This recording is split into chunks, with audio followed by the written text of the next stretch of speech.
Hello and welcome back to Dragons of a Roundtable. This is a Roundtable live game, episode 3, and it is wonderful to have you back. Yeah. Announcement-wise, nothing much for tonight. Our tiefling has swapped once again. It's, you know, the classic swap and change. And Samantha is joining us again. Ruth, unfortunately, is not here this week. She'll be back next week. Announcement-wise for the night, nothing new. And none of you guys have anything, right? No, nothing at all. No, we are all good. Wonderful. Okay, and with that, shall we jump into tonight's game? Yeah. Ooh, let's play the intro video again, just to the hell of it. Because that was I played at the wrong time.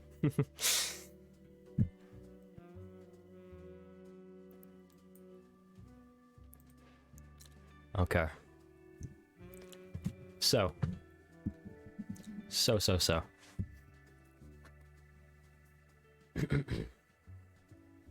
So, last session, you all had front row, or near enough seats to the show of the century, the Curls. And whilst meeting a new companion in the form of a kind tiefling, Ruth, you quickly decided to embark together to this event. After a mysterious attack shook the entire town, you quickly sleuthed about and you managed to track the supposed attackers to their location, a goblin bar known as the Bloodard. The two relatively stupid goblins you found, Dis and Dut, didn't hesitate one bit to give you the information you needed. And with their employer's identity revealed to be in the northern woods, you quickly set off out of town, freeing a treant along the way. It's continuing to rush down the wooded path in the twilight of the night.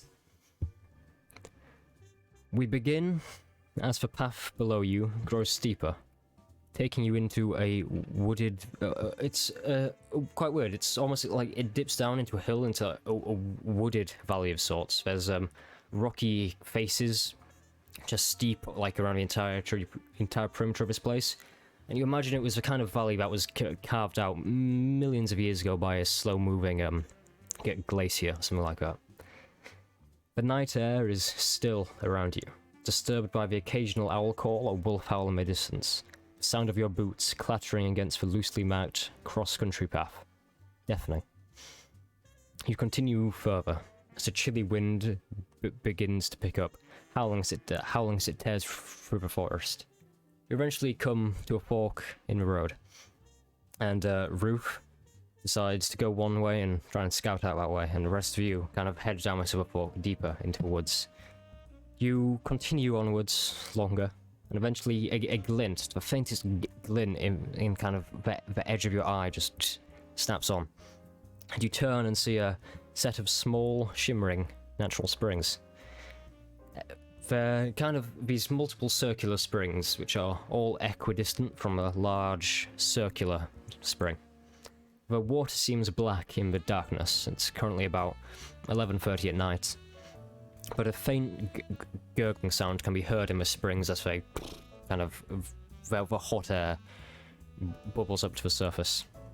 And you see as every so often the moon will refract just right and hit at a certain angle, and the pool will kind of erupt in this shimmering blue.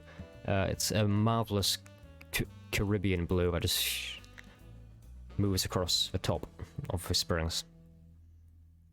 And with that, what is everyone doing? All right. I want to double check just to make sure we're right on the right trail. Okay. I'd say make me a survival check. Yeah. Alright, well, it's a net 20. There it is. You essentially just look around, and you can just immediately kind of tell this has had some people in it. Like, your senses seem almost superhuman. It's something you haven't noticed before, but in the last few weeks has become more honed. You kind of sniff the air. Yeah, this is definitely the right track.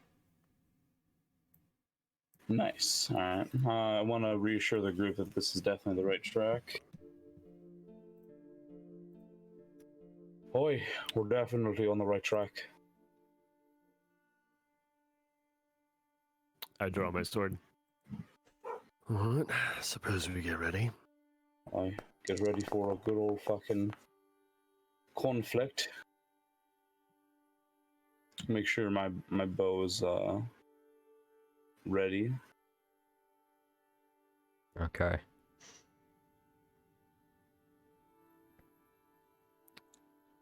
So are you kind of attempting to like continue up, like, because what you've effectively done is like the spring's like it's about 20 meters just off to the sides. You've kind of diverted across from a path to the spring. You know you're on the right path, but you don't know where that path might lead, if that makes sense. I think we should check the spring first. I mean, it can't hurt. Why not? Alright. Maybe we could take a short rest or something. Maybe. Or perhaps there's something around the spring. I light up the tip of my blade with a light cantrip up, guide us around. Just kind of erupts in this beautiful shimmering golden light. Illuminates the forest. Nice. There we go. What do we see around the spring? Obviously, before it was quite dark, but this kind of shimmering light, it illuminates it much more. Around the springs, it's kind of just rock that kind of quite steeply dips down, which is main central springs. Says, upon first glance, there's no signs of kind of recent activity in the area, but you'd have to look closely to discern more. Apart from that, there's just these kind of the springs are effectively in clearing. There's a few trees around, but most of them kind of clear off to this point, leaving a nice kind of open spring that can stare up at a night sky, and with the moon directly above it, a few days away from a full moon.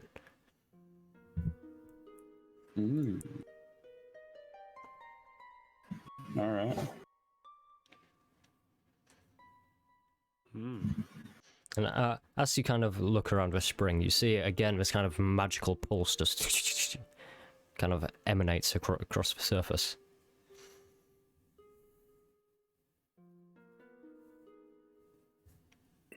Nice. Can I take all my armor off and dive into the spring?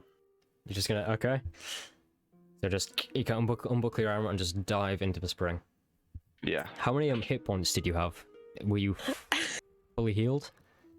I don't think so. Okay, well, as you jump... Wait, so is it just the armor you're taking off? You're taking your equipment in, or...? I'll take all my stuff off and dive right in. So you'd say you wouldn't have, like, a coin purse on you or anything like that?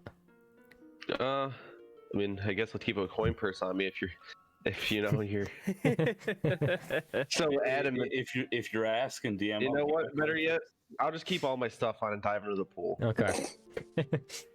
You dive into a pool, and as you do so, it's kind of this cold, frigid water for a second. It kind of... Your body begins kind of tense and shock as you kind of flail around for a second. It's shockingly cold, but then you look down in your purse of coins. You see a single gold coin begins to kind of glow blue and kind of wisps away into dust, and as it does so, the entire pool just turns to this marvelous blue, crystal clear water. You look down and your wounds begin to just close up. Then kind of a fresh rejuvenation around you, and the actual heat begins to kind of rise more, gently heating the pool and causing it to kind of move around you in a jacuzzi-like fashion. Ooh. Fancy. Just wait for me, and I'm gonna jump right into the pool. I wanna keep them under the water and just hold them there. Yeah, you two make me a strength contest. Maverick, what are you doing? With a raised eyebrow, I'm like, well... see the sword on my back. And, It'll help us hide our scent. Alright, nature boy. Put the sword back on my back. Fuck. And kind of just take my backpack off. At least I'm not going to bother donning armor or anything, but I'll step in. I forgot to add the +2, but I got an Okay. 18. So, Leokas, what would you like to do to Mingos? As he jumps into the water, I want to catch him and just hold him under the water. For just like a good 30 seconds. Okay. 30 seconds. Just like a good, like waterboarding. So, only 30 seconds, and you kind of just grab him. You kind of just grab his hair and just force him under the water. And weirdly enough, towards the end of 30 seconds, as Lucas's vision is kind of beginning to kind of get a bit weird, and his mouth opens to water, it actually rushes into his mouth, but he finds he can still breathe in this spring. It doesn't seem to affect him. And as this is happening, you're engaging in this waterboarding of sorts of a natural spring. There's the faintest, like a snap of a twig from the far, and you all turn immediately. And Joy, you kind of walk into the scene. You've obviously jogged quite a while to catch up to the group, and you kind of you kind of jog into this main clearing and see this attempted murder going on in front of you. And yeah, you're obviously quite tired, but you're finally caught up with the party. So as soon as she sees them, she kind of is just like, oh, thank God, and just kind of bends over to catch her breath because she's obviously not a runner. Hey, Joy, what's up? Hi, fuck. I Why thought are you you'd be, guys walking so fast? I thought you'd be out for at least a couple of days. So, well, shoot. Oh no, it was just a quick little hello with an old friend. Well, Well, I hope the meeting went fine. It did. Thank you. Also, see you what out of the trouble. fuck, man? Yeah, what are you doing exactly? Are we trying to kill each other now?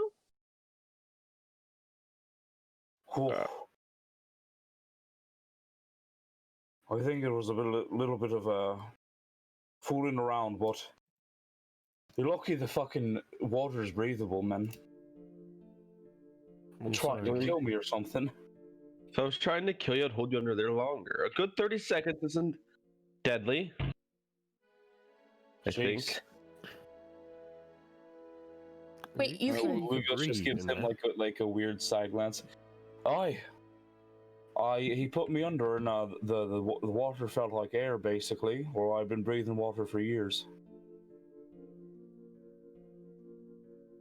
I squint, and then I put my head under the water slowly. Yeah, it's Hey,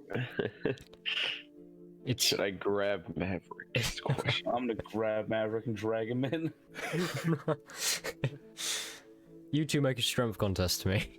Can I give him the Okay. help? Wait, can I give him the help action? Oh my God! It's Yeah, 2v1 here. Oh, there you go, Elijah. Nice. Well, first one's a 7. The second one is a 17. Okay. Oh, That's 15. just. It's Takes it's the both of a you. close fight, yeah. But you already.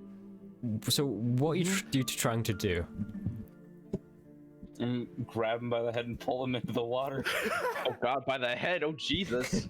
Oh my God. I lean over into the pool and go to stick my head in, and then.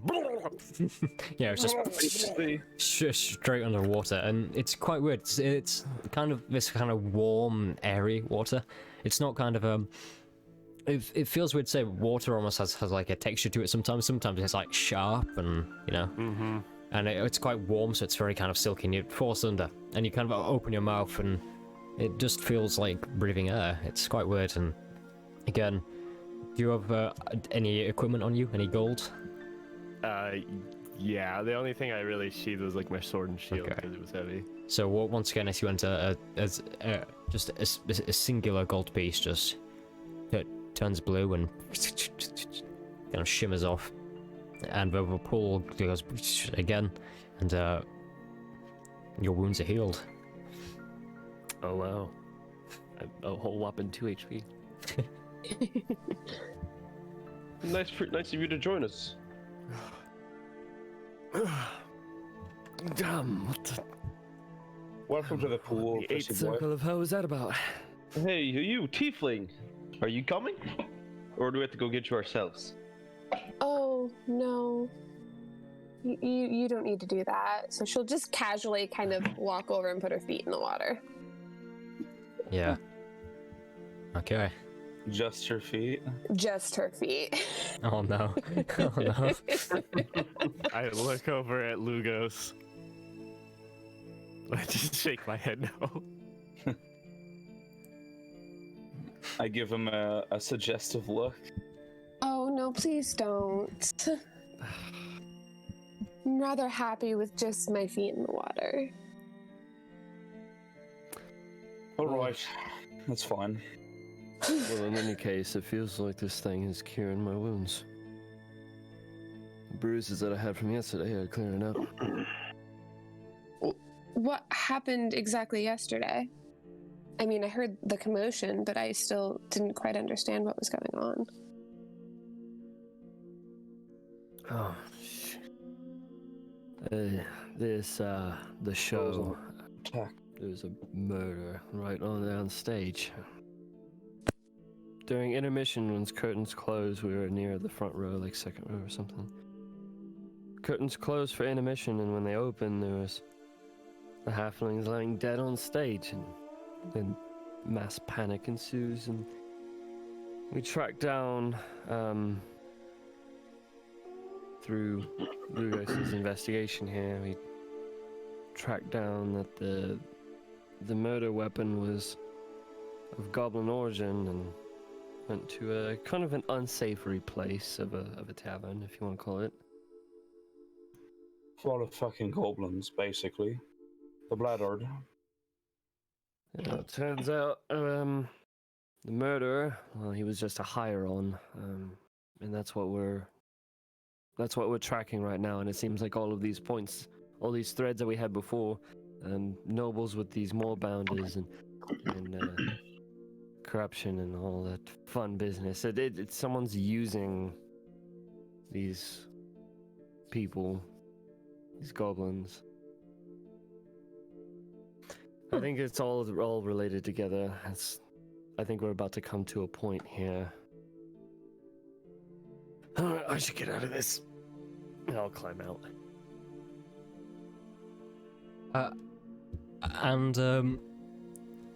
So yeah, you kind of begin to climb out to one side, and as you do so, you notice something weird. There's a leather headband or hair tie to one side. Because you kind of you kind of. Well, obviously, you aren't quite climbing out in the same place you got in, and you kind of go to climb out, and you look on the stone. There's a leather kind of hair tie thing. It's small and brown, and it looks like it's been left there.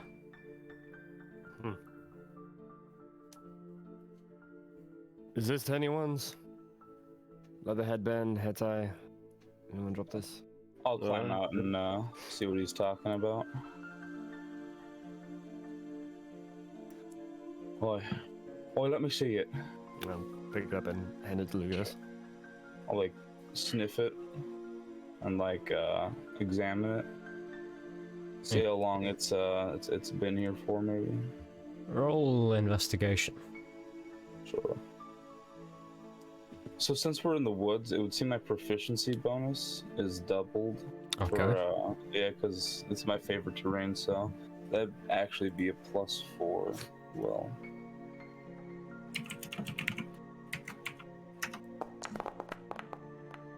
$15. Okay, you look and you reckon it's anywhere from 1 day to 4 days old.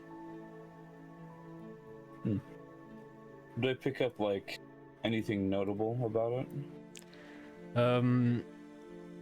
As you kind of look closer, there's like a single kind of lock of hair. It's not really a lock; it's more just a singular strand of hair that's still kind of stuck to the inside. Obviously, it was like pulled too tight over the hair.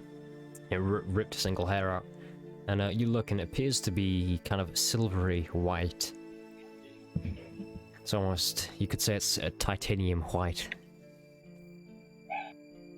Hmm. Interesting. It looks like my hair, but it's definitely not mine. I would Oh, never wear something like that. You got a problem with go hair with it. ties or something? No, just not in that color. Is this yours, Leocos? Leocos goes to feel for his hair tie. Is it his? It is not hers now. That's not mine. Mine's still in. And looking rather dashing, if I do say so myself. Well, you know who else has white hair, right? That funny fellow. with the Vampires. robes. Oh, yeah, yes.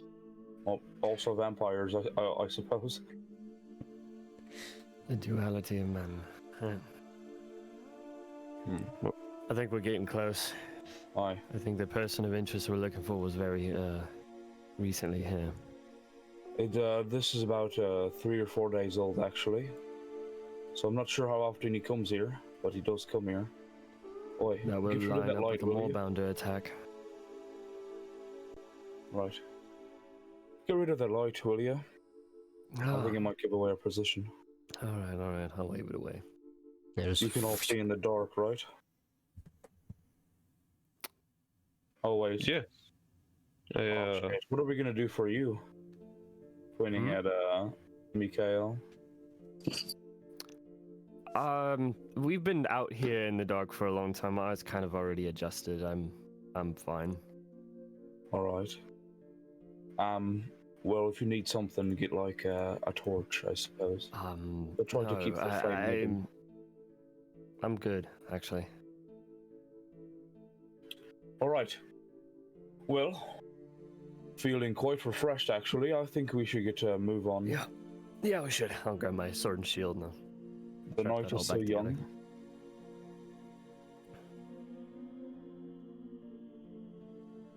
Make sure all my equipment's in check. Try to shake out any water that's like clinging to me, basically. Like doing that dog thing when they come out of the water. Doing that dog shake. Yeah. There you go. So come on, nature boy. It's like you never had a shower before. I give him a really hard slap on the shoulder, and Oh, feck off. Oh, we need your nose in good in good tact here. Oi. We're getting close.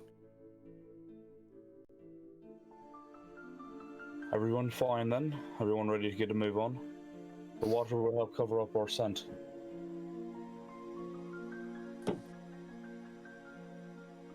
Okay. So are you searching for tracks to continue on, or?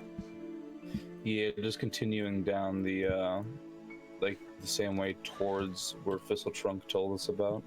Okay, I'd say roll survival.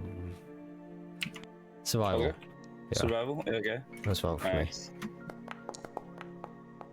Wow, that was closer. 9. Sorry, just checking something. Hmm. Yeah, okay, so 9. You look and you kind of search around for a bit, but you can't really find anything too distinctive. The only thing you find is kind of a the forest is quite dense, and you search about, and one area in particular, the bush seems to have been cleared slightly, kind of moved out of the way as it kind of heads towards the edge of this kind of valley you find yourself in. You reckon that could be a lead, but again, it's could just happen naturally. It's not a very strong lead. Not a very strong lead. I think I'll look into it further to see if I can confirm my suspicions of whether or not it's the lead or not. Roll me a general wisdom check. Sure. Just, yeah, general. 18. 18, wow. It was almost a 3. You look, and in the way this has been cleared, it's been cleared by blade. And unless there's again vampires around these parts, this isn't naturally occurring. Implying vampires are naturally occurring. Shit. You said vampires. All right, I'll let the group know that we're definitely on the right track. We're definitely on the right track, by the way. And I'll keep waving them through and whatnot. Did I regain hit points from the springs, by the way? Did you have any gold on you, on your persons? Yeah, I did have a couple pieces Yeah, of gold. then you will have lost 1 gold. And Leokas, you picked up a coin purse last session. I never told you how much was in that. That was 28 gold pieces. Oh, 27. geez. Nice. 27. Okay, and you continue on along this path. Nice. Okay. So you essentially kind of begin to pick kind of upwards towards a hill.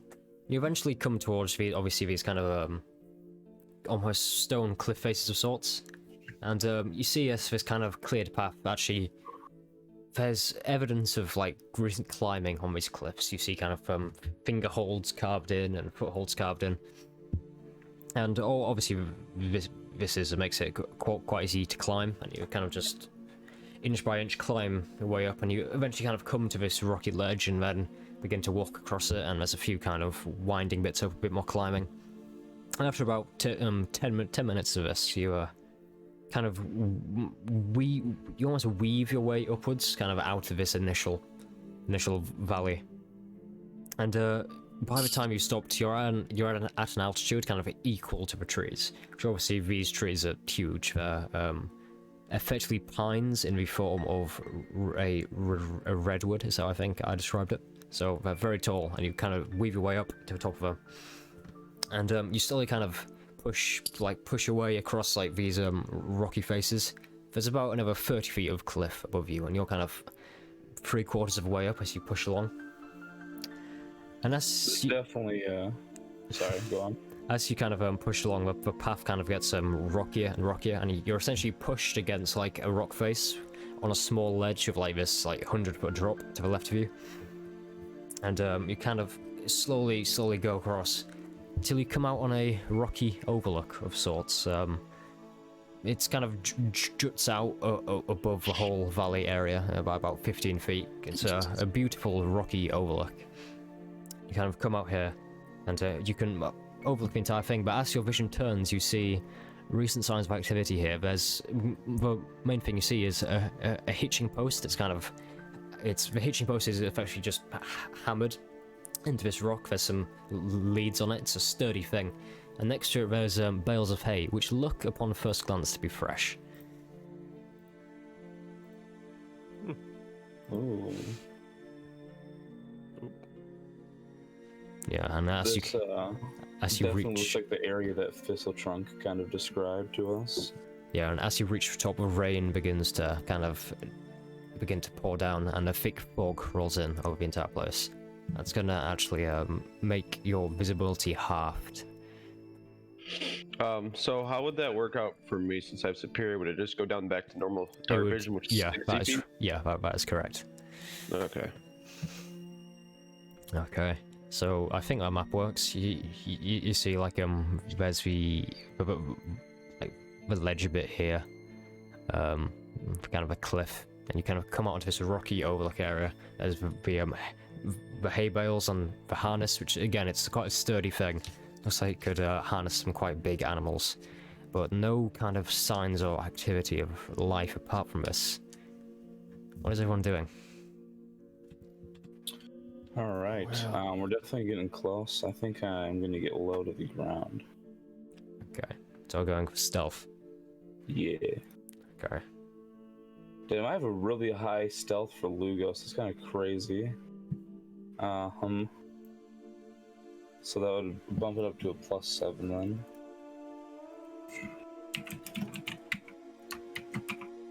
Okay. I got 21. 21 for your stealth, nice. Is anyone else doing that or not? I'm not Yeah, I'll follow. Okay. the quietest person here. Should I just take up the rear? I'll go with I forgot his character's name. Mikhail? Yeah, I'll go with Mikhail. Unquote Mikhail. Mhm. Wondering how long this is gonna go. So Wait, you're not gonna get down. Water. So Leocas and Maverick are staying back, and Joy and Lucas up front. Yeah. Okay, Sure. move yourself appropriately in this kind of general area which you're in. Alright. You go. The powers of virtual tabletops. They're really good. Okay. So you kind So of this is like, how recently was this area inhabited? well, that, my friend, requires a investigation check. Sure. For my proficiency, that becomes a +4.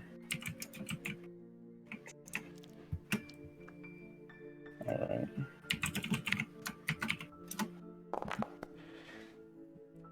That's a 6. You really cannot tell.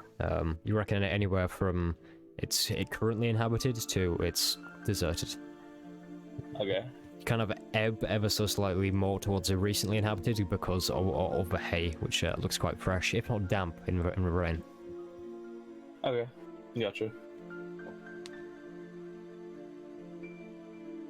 That is all I wanted to know. Okay.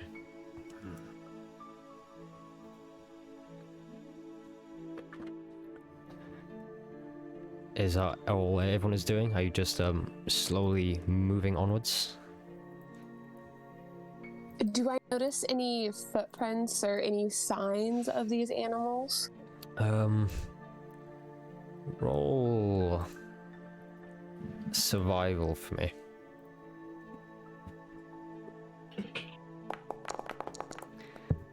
Oh wow. Ooh. So you're looking for like footprints or signs of the animals. Yeah. Yeah, you. Or obviously it's rock. It's quite hard to get a bearing on, but you kind of look and you see there is kind of your marker for where they could be. You see, you reckon two beasts were hitched here, and they both seem to have gone down the way you came. There's a slight trail of dust actually into like this small crevasse area here, but apart from that, that's all you can really tell. Okay, so I'll let the group know. It looks like there were two large creatures here, but they left the same way we came up here, and there looks like there's a little bit of a trail towards our right. I can't seem to tell anything else. I would assume there are more than two beasts, but again, I can't tell. We should be ready for more of them, just in case. Aye. Just be on your guard. I'm gonna go forward, I'm gonna look and see what I find. Hey, little slow geek, wonderful to see you. Hey. Always nice to see the little slow geek. Can I creep forward? Kind of checking out this area to the right here. Okay, so we're gonna look what's down the crevasse. Yeah. Okay. What do I see as I look down there? So just from first impression, you see the crevasse kind of begins to turn to one side. You can't really see much. You can pick up. Well, it went very Yorkshire then. You can kind of pick up a slightest. Oh, it's all going wrong. You can pick up a slightest kind of edge of It looks like a target, almost like an archery target, just ever so slightly. But it begins to turn off before you can really see anything more. There's a faint kind of no. Scrap that last bit. No. How wide is the crevice? You reckon the crevasse is about 4 feet wide. You can comfortably fit down it. It's larger people who may have an issue. such as people in like plate armor, stuff like that. Some, I feel like I'm being called out here. Some of our fat boys. How high up is this area above me? Probably about 40 feet, and it's quite kind of slippery, wet rock. Okay. I don't want to take my chances. I'll go through the crevice. Still moving stealthily, Okay. trying to see what I can find. At this point, I want you to roll another stealth check for me. Sure. All right, here we go.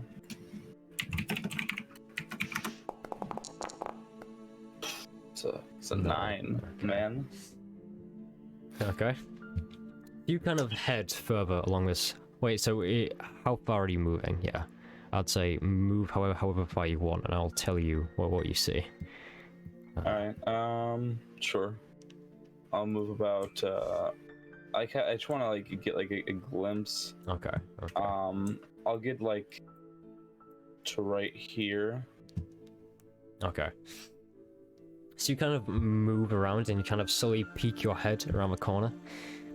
The first thing you see is the practice target you'd glimpse, and the first thing you kind of notice about that is every arrow fired at the target seems to have exactly hit the center. Like it's precise targeting, and like you slowly turn, and there's this it's almost bunting overhead, but instead of like flags in it, you see cloves have been put over it in a washing line of sorts. There's a few cloves remaining, now getting soaked by the rain, and the rock floor kind of turns more into mud and grass, and you look around, and you see the kind of smouldering embers of a fire still being put out in the rain, some benches around it, some hay bales and storage crates and barrels. But the main thing you see in this area is a large kind of shape next to the fire. You see it's almost, this crevasse following comes out into like a natural opening, but at the far end of this it kind of goes into like a almost a natural cave door that leads into a cave system. And you look, and just kind of sat or sleeping by the entrance is this large silhouette. You look further and it's purple, like those beasts you've encountered before, with its ivory tusks protruding and gleaming, its large muscles underneath as it just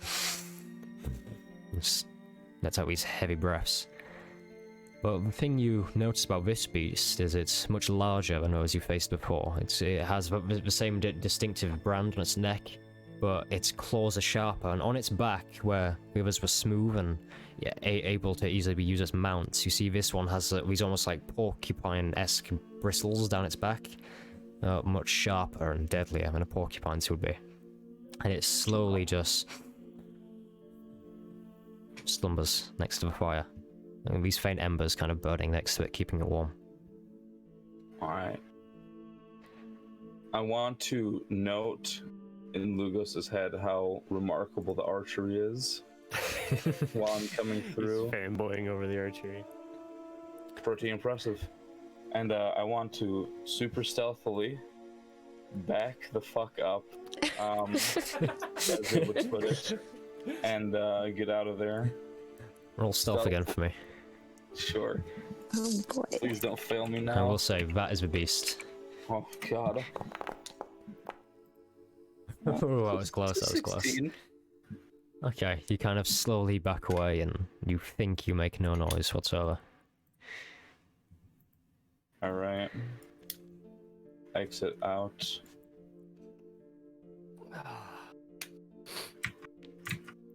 So, and this is a clearing that's kind of in And front then of I us, yelled right? Really, really loudly, Yeah. Lugos, are you okay there? So while he's doing that, I would like to search the clearing for anything. Okay. Okay, yeah, roll on perception for me.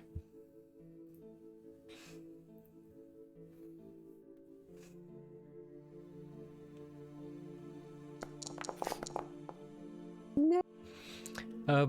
It's It's wet. mainly just flat rock. There's nothing much of note. Yeah, because it's essentially just flat rock with this like a 100-foot drop all around it. It's like this ledge that like juts out over the valley below. You don't really see anything. key.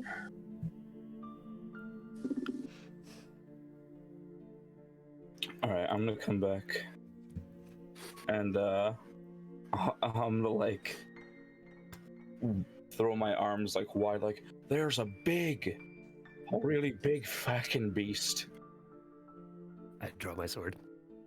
Fucking huge.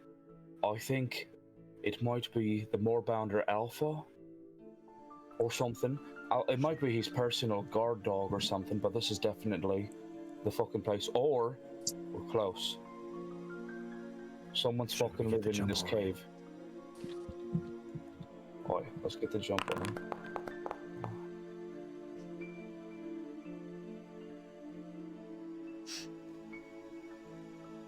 I think that you two, I point at Leocas and Maverick. I'm not sure if you should go in first because you're gonna make so much fucking noise. I'm not sure if you fat arses could even squeeze between the fucking crevice. I look over at Lee. I don't know if you should go and kind of smell the alcohol off your breath all the way over here.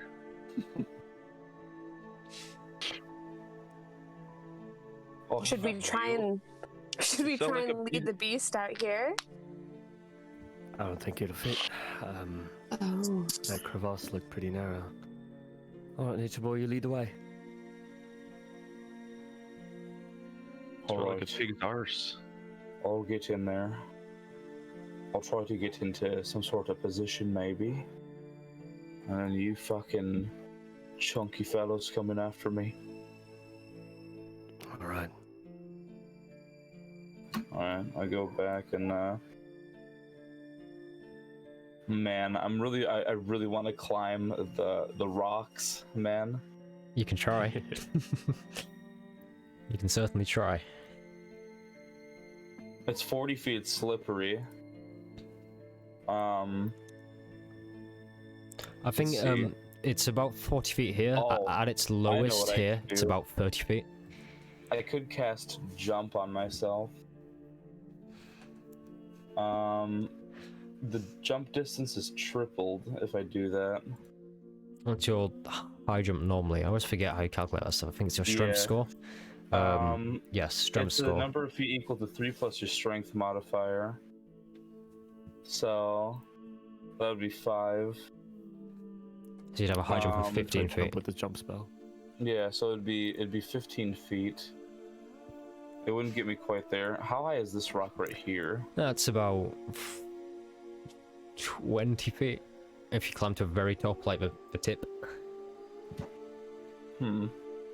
That'd give me 20 feet to try to make it to this cliff here. And that cliff is about 40 feet right there. This one's about 40 feet. I'd say this one's about 30 feet. Okay. Can I climb up this rock? Yeah, sure. Roll me athletics. Alright. Can't do so stealthily. 14. Yeah, okay. You the rock is wet. It's a pretty terrible day, but you kind of approach it and you kind of grab your way up and you manage to just climb onto top of a rock after a bit of difficulty. But you manage to get to the top. Alright, let's see. What is the distance I'm trying to cover here? What's your passive That's perception as well? I just ask. My passive perception is a 13. Okay, nothing really strikes you as out of the ordinary once you get on this rock. That's about 15 feet I'm looking to jump. But it's also an elevated height.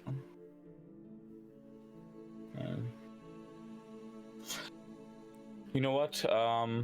Why not? I think I'll go for it. I think it'll be interesting. Okay, so you're gonna climb up a rock and try and jump across. Yeah. So I have to. This one was about 20 feet up. So Yes. it's about like 10 feet above me. I'm gonna cast jump. Okay, so you're going for this one or this one? I'm going for this one here because Okay. it's at a lower height. So you're climbing a rock and trying to long jump / high jump over? Yeah, basically. Okay. It's okay, so take the spell slots for a jump, and you kind of... You is there a component for jump a grasshopper leg? Yeah, it is, right? You kind of reach into a pouch and you kind of begin to weave some kind of ranger magic over this grasshopper leg, and it kind of explodes in this kind of dust of kind of...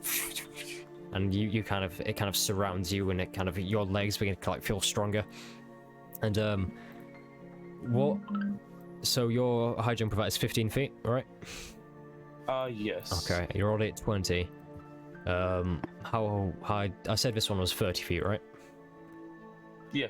Okay, I'm gonna 30 say feet. with the added long jump you're gonna have to do, I would like you to make an athletics check with advantage for me. So you still have to do the Nice. long jump part of it. Okay. It is slippery terrain. Athletics. 11. Okay, 12. That is enough, and you just kind of jump across up to here. You kind of jump and you kind of slip almost. You like your leg kind of falls down, and you kind of manage to like grapple yourself back up. You kind of pull yourself onto this like it's almost a marshy soil with a few trees in it. As you're on the top. Yucky. And then I'll go ahead, like, come over to the rest of the group, and I'm like waving them and like pointing at the crevice Okay. where to move through.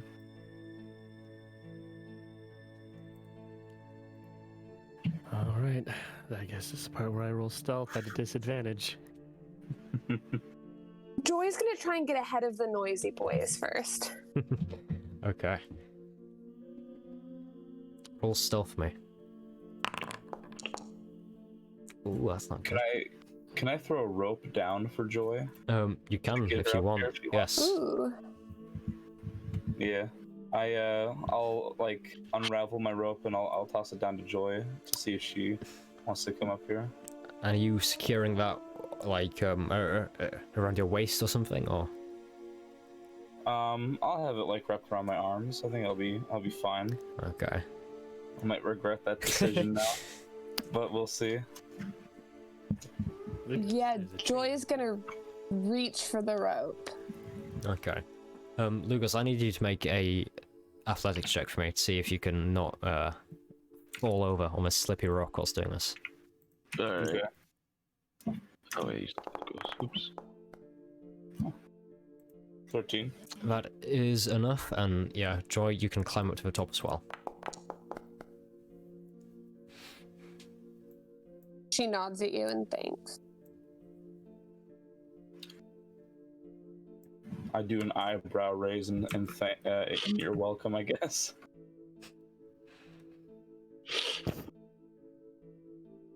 I look over to Leokos. Well, I guess no time like the present. Try to be quiet, I suppose.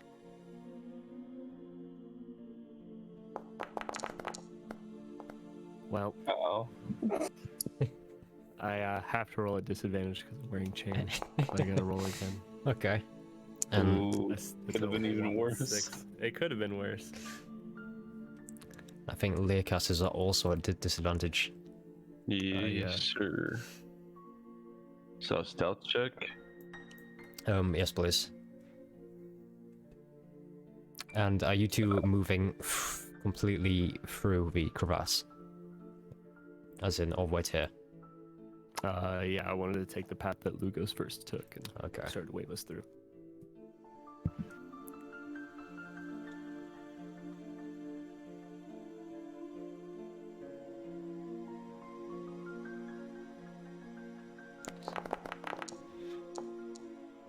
Oh.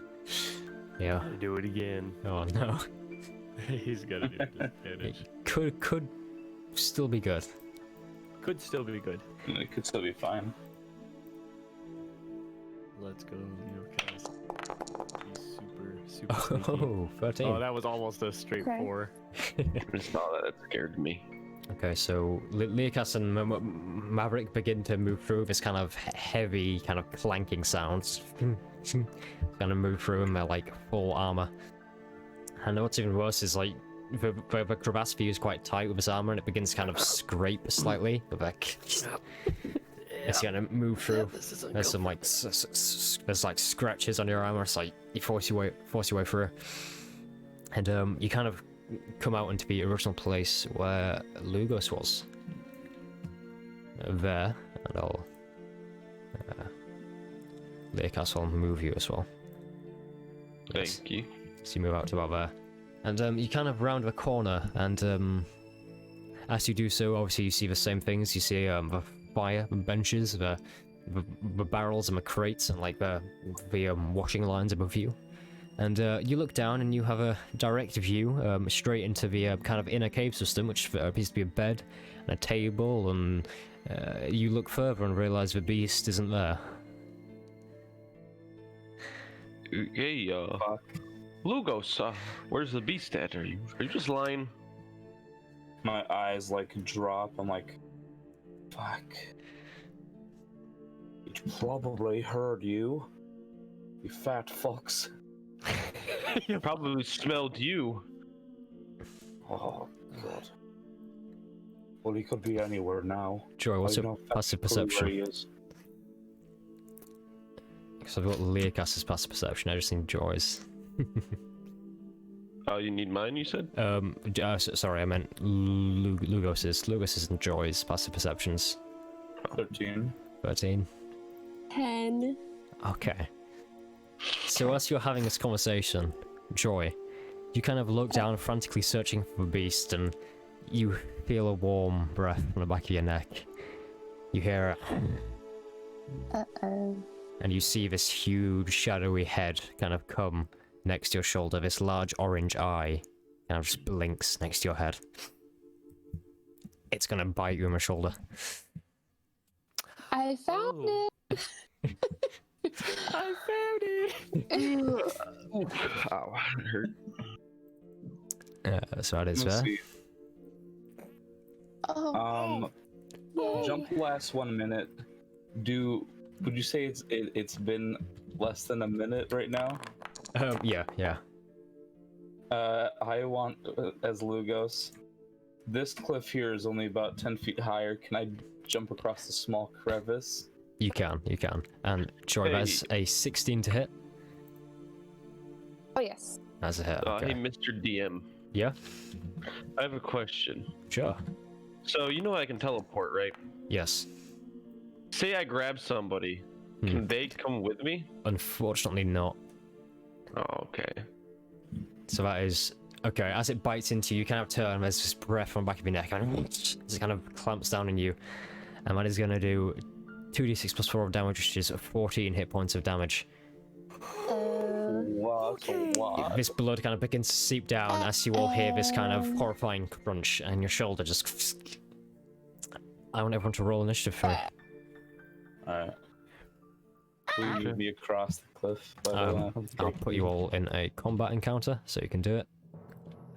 I was gonna ask. Yeah. Wait, how do I do that again? Typical combat mode. There you go. You should see yourself in an encounter. There we go. Oh no, that's How do I do that again? Wait, did the Moorbounder just roll in that one? Yeah. Oh, thank God. We have time to retaliate. You lucky sons of guns. Very lucky Yeah, indeed. thank God Joy's first, so they could disengage out of here. So, Leocas, if you click across to a thing that looks like a fist, you should be able to see like a D20 next to your name. You just click on that. I rolled it in the chat. I can manually update it, don't worry. 19. I'll just manually update that. Sorry about that. I didn't know I could do that from there. Don't worry about it. 19, nice score. You all Thank rolled you. very high, with exception to Maverick. You know what? I'm just having a rough day. He got more pushed. bounder. He got pushed into the pool, alright? He's scared, he's upset because he's being bullied. Okay, Joy, you are the first to go. As you just hear this kind of horrifying crunch and you look, and this thing's just sunk its teeth into you. What are you doing? Going to disengage and try and jump over the crevice. Okay. If I'm already over there, can I give her the help? Because I wanted to jump before we rolled the Yeah. initiative. I don't know if I was able to. You were, yeah. Can I give you the help action by like reaching out my hand and like you know, You assisting can. her? And because it's slippery and there's no jump spell, I am gonna make you roll athletics, but with acrobatics in this case. You're a rogue, but with advantage. He's a rogue? I thought he was a ranger. Joy's a rogue. I'm a Yeah. rogue. Oh. To disengage across the. Oh my god. That was. You said with advantage? With advantage, yeah. Should have. Okay. Phew. Okay, that is perfectly fine, and you kind of just disengage, you kind of lunge forward and just jump straight across, quite an elegant flare as you land. So you're gonna end up Awesome. And I do want to attack from there if I'm still able to. with a ranged weapon, you will be able to. Yes. So I'm actually going to use a cantrip. Let's see, how do I do this? Do I press that? Ah. Oh, firebolt, okay. The magic is sizzling. What's that to hit?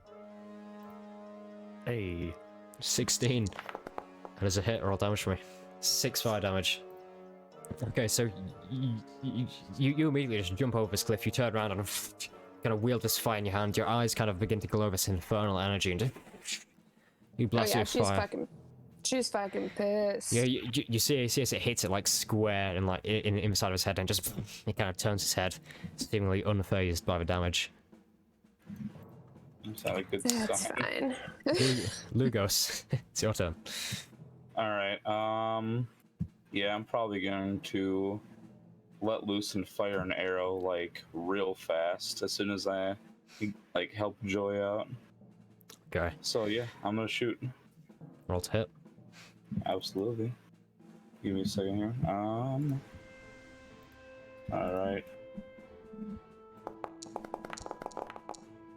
So 22. Definitely hit, roll damage for me.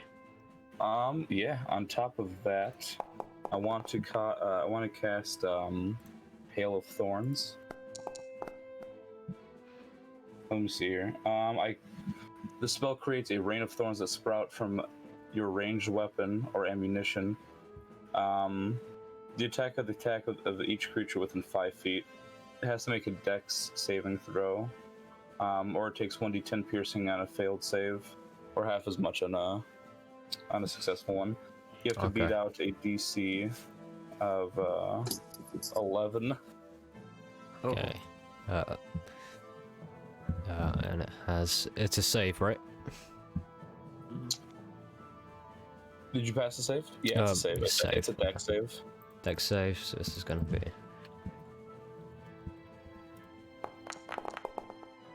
21. Okay. Yeah. So it'll take half damage. Okay, is that 1d10 halved? Yep. Okay. So the piercing damage I rolled was 9. 9, so it'll be 4. Nice. All Okay. right. For a total of 10 damage. And that, let me see what else I got under my belt here. And as a bonus action, yeah, I'm gonna use. One second here. Damn, I should have used that before I fired. I guess I'll use Slayer's Prey on it now. So as a bonus action, I can designate one creature I can see within 60 feet. I'll have to do that on my next turn, actually. Yeah, okay. So is that your turn? Yeah, I'm done now. Okay, so Joy immediately kind of darts over and just you fire off an arrow, and as it hits, you see these kind of thorns protrude from it and like spread over its body, and like they're weird, but like these ethereal thorns that kind of slice into it and then just disappear. Lekas, it's now your turn. Alrighty. Oh no. Sorry, I gotta look at something deleted. Oh, okay. Yeah, all my spells are done. 1 second. Okay, I think we're good. Okay. Once I find where my spells are. Is this on D&D Beyond or Foundry? I found them. I'm good. Sorry about that. Hunter's Mark's a bonus action, right? I think so, yeah. I'm gonna cast Hunter's Mark on it. Okay. Yeah, okay. Sorry, I've never used Hunter's Mark. It's Alright. free d6 of damage. Yeah. 3, I only get 1d6. Yeah, I Paladin said spell. it's free, sorry. Free. Free damage. Not free isn't free, just free Yeah. isn't free. So it is if you hit it with an attack, deal an extra d6. Okay.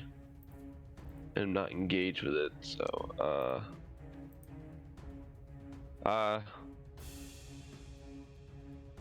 sorry, I mean, it takes so long. I'm gonna cast, Thunder's Smite, I guess. Okay. Oh wait, no, I can't, never mind. I can't do it. Is it on top of the mountain? It is on top of a mountain. Well, all I can do is, I guess, I try to throw a javelin at it. I'd say yeah, you can try, but I'm gonna make you rotate with a disadvantage for that one because it's quite an odd. It's like an odd trajectory it'll have to take. But rotate for me. Can he see the creature at the moment? He can kind of. He's obviously heard the screams. Yeah. Oh. Oh. I think that's with disadvantage. Yeah. Does it even, I mean, is there even a point to roll again? No. Yeah. So you kind of attempt to throw a javelin, but it almost stalls in the air as it kind of rains back down. I'm gonna make you make a dexterity save for me. So you're pretty much throwing it almost vertically up this cliff. Dexterity.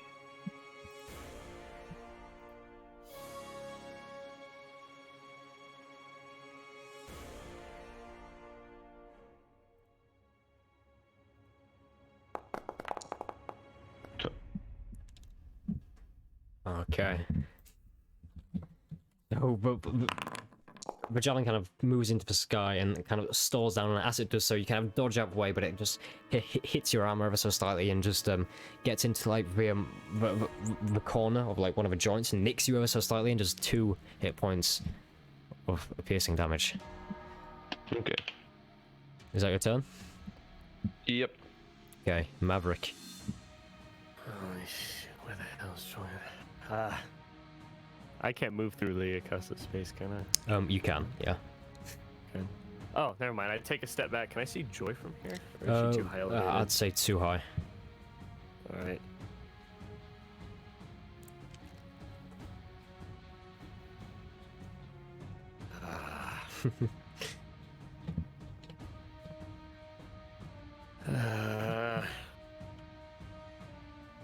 Excuse me while I flip a coin.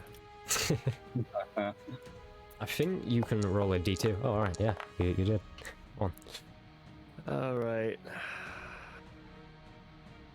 I guess this is happening. I'm gonna no. put a hand on Leocasta's shoulder. And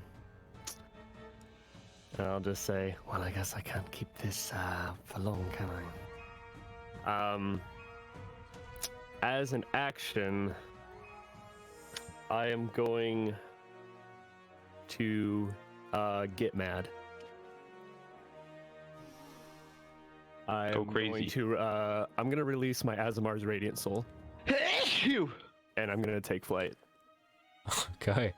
Well, Cool. It was What- such a shock. You made Logan sneeze. what form do you want this to take? Like, what appearance-wise? As an action, I produce incorporeal glimmering wings, and my eyes begin to glow a bright, radiant gold. Okay. It lasts for a minute, and I have a flying speed of 30. And once one attack per turn or spell per turn deals an extra 3 radiant damage. Okay.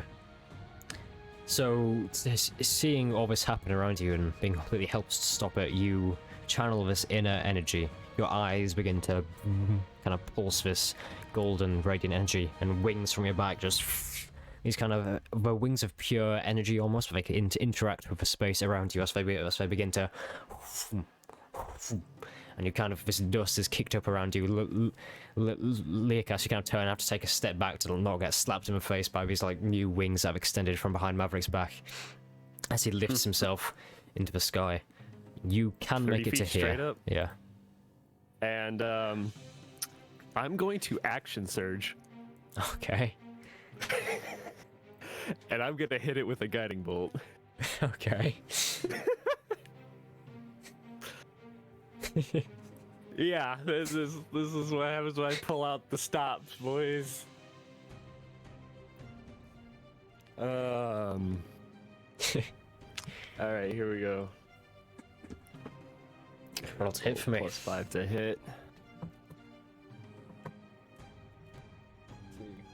What do I have?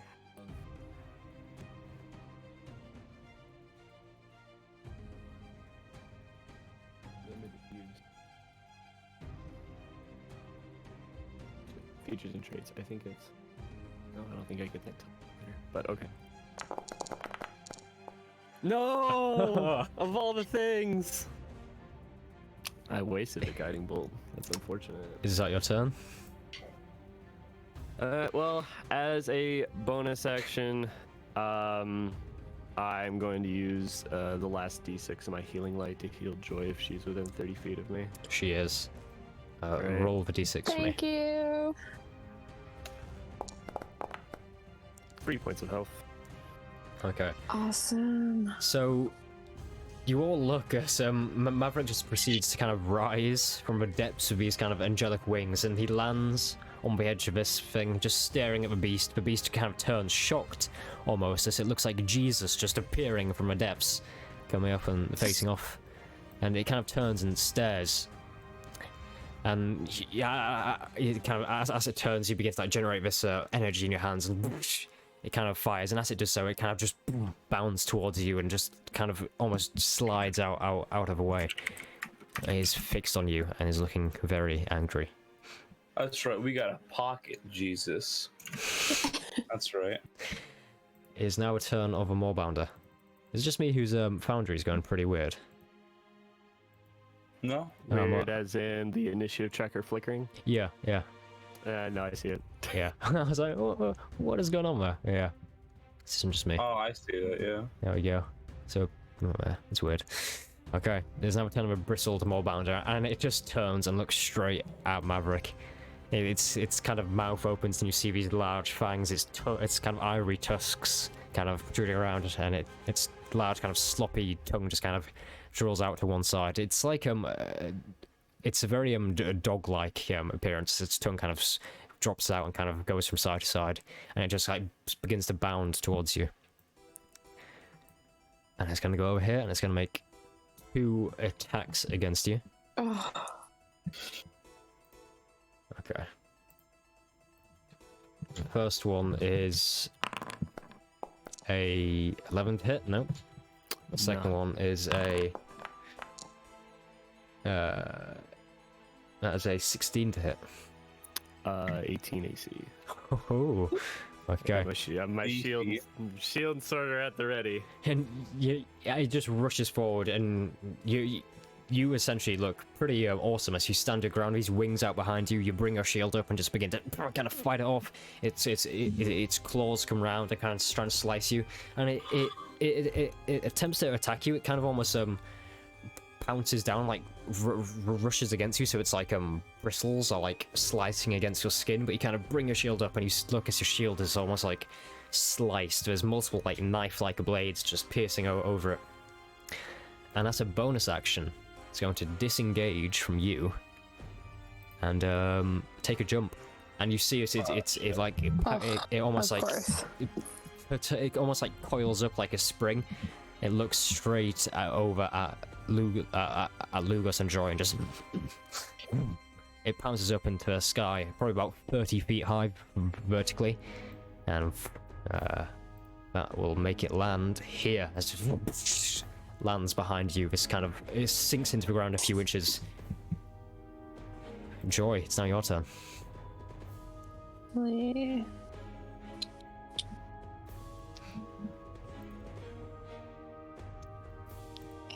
Okay. He's standing right next to me, right? He is, yeah. Awesome. Yeah, and you will get your sneak attack, Gus. Gus is there. Yeah.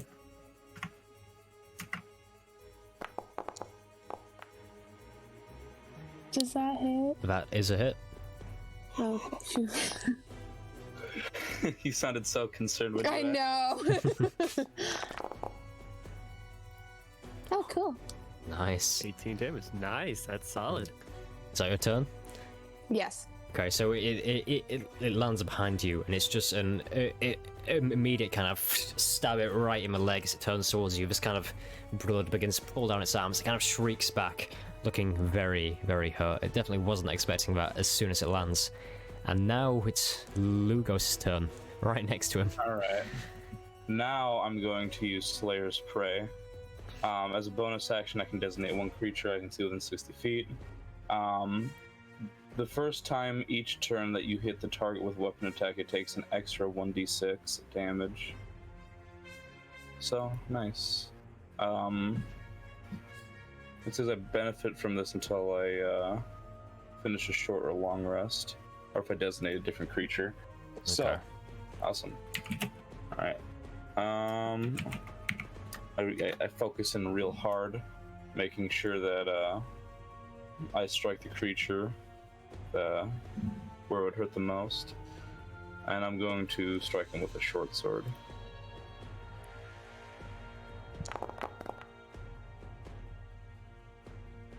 It is not a hit, unfortunately. Damn. Yeah, that's really that's my entire turn. It's your turn? Yeah. Okay. so you kind of slice around, and it just turns around and just kind of brings up on its mighty paws and kind of meets your sword and just growls straight at you. Lakas, it's now your turn.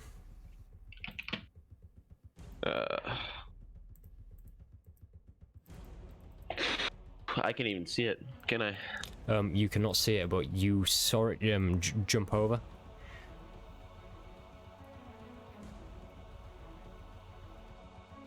Is there a way to get up there? You could teleport. I know, but I'm saving it. Yeah. I'd say you could try climb.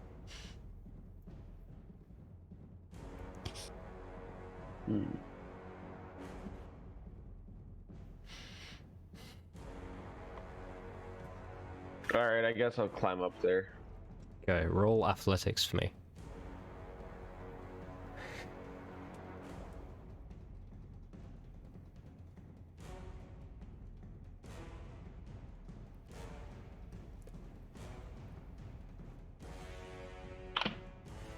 Oopsie. Oh, shit. Shield waits in anticipation. That was I forgot that had the +2, but it's a 10. 10. So, as this is all going on around you, you hear kind of a short sword blows and the beast attacks. You begin to like pick your way up this rocky face. You make it about halfway up, but your 6-second turn is over. But you haven't slipped, you haven't fallen down. You have a good feeling. Okay. Is that your turn? Yeah. Okay, Maverick. Oh, hey, ugly! I'm gonna point my sword at it, and I'm just gonna continue to be pissed off. Eldritch Blast. Eldritch Blast. Okay. Eldritch Blast. That's the thing. Roll to hit for me. Asmer used Eldritch Blast. Unfortunately, that is not a hit. Man, my thing's just not working for me today. I'm just gonna probably stick to just using a sword. I'm gonna fly over to it. Okay. 30 feet, 5, 10. Oh, attempted movement token is collided with a wall. Oh yeah, yeah. That Oh, is, right. Yeah. I have to put me on the other side. You'd have to put me. I Yes. can't see the beast because of dynamic lighting. There we go. There we go. Okay. It'll be between Lugos and Joy. Yeah, so it's just this Eldritch Blast is fired, and once again it kind of does this athletic jump just over the beam. It's an incredibly athletic creature for its huge size, and you land behind Joy and Lugos. You see this kind of angelic figure descending upon them, reefed in golden energy. It is now the Sword turn and shield at the ready. of the Moorbounder, and it is gonna turn to Lugos and just kind of go straight for him. Once again, its like tongue hangs out as it comes right around with its huge claws. Gonna hit him across the chest. That is a 20 to hit. Seeing this, I'm gonna use my protection fighting style and pose disadvantage on the attack rolls with a Okay. shield as my reaction. Okay. So the first one was a 20 to hit. The second one is a 22 to hit. Oh no. Damn. So yeah, I'll be the 20. Is that a hit? Unfortunately, they still both hit, so... Okay, that is a claw attack. Okay, so its claws kind of slice across you, and this is gonna do...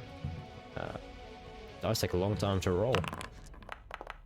That is gonna do 10 hit points of damage as it slices across Lucas's chest, and as you kind of turn to recoil from this, it kind of, it almost does like this kind of twirling motion in the air. It kind of jumps and kind of spins round on the x-axis as it tries to slice you with its multiple porcupine blades.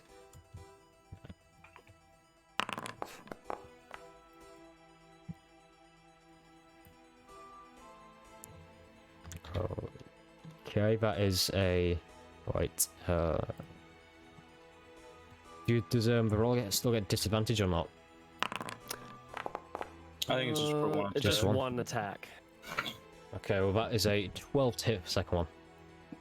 Oh, yeah, that misses. Okay, so you turn and kind of block as it comes up, and once again it is going to disengage and make another standing leap, and it can go 30 feet. So its 30 feet leap is going to take it back into the crevasse. You see, it kind of looks at all of you, sees people. Once again, it kind of calls up like a spring and jumps straight into the air, landing just a few feet from Learcast down here. Oh boy. Joy, it's now your turn. I can still see the creature, right? You, from this perspective, you cannot see it, I'd say. Because it's quite a steep cliff. I think you'd have to run along the cliff edge. Yeah, can I move to kind of stand next to Leocos, but still up on the cliff's edge? As in over here? Yes. Yes, you can, yeah. It's like that? Is that? Yes. Yeah. Perfect.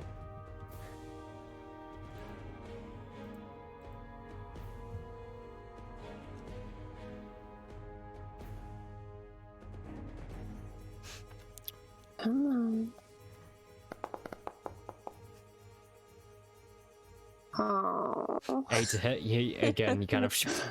and again, it kind of does this elegant dodge of this ranged attack. It's an athletic creature, if it ever was one. That's all I got. Very athletic. Lugos. I'm gonna go around, get into position so I can see it. Okay. Let me see here. Oh no, you're not. Get back here. And I'm going to shoot it, of course, with my longbow. Roll to hit for me. Yeah, 1 second here. There we go.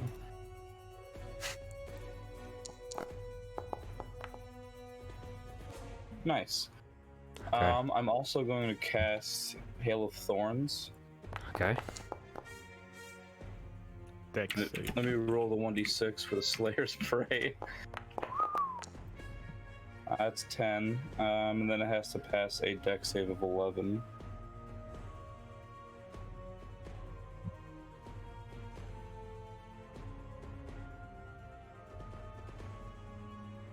Okay. Dex save of 11 gets this to it. So that is going to be a... And it's a 4 plus 4, 8. Wow, alright. I get to roll 1d10, I'll take the full damage. Nice, bro. All right, so Solid. that's for a total of 15 damage. Okay. So just for you fire an arrow once again. As it hits this first magical blast tears through it, but then as it does so, these thorns begin to kind of once again set into it, much more severe than it was before. Kind of wraps around it and kind of constricts slightly. You see the blood begin to kind of pour down from multiple tiny wounds. Is that your turn? Yeah, that's the end of my turn. Okay, Leokas, you are halfway up this cliff, probably about 20 feet in the air, as this beast just falls down next to you. Okay, so let me see. I guess I'm gonna get back down. And I'm gonna go up to, I think that's it. That's range, right? Yeah. And I'm going to cast Thunder Smite if I hit. Well, Okay, roll to hit for me. I assume you're attacking with your longsword? yes.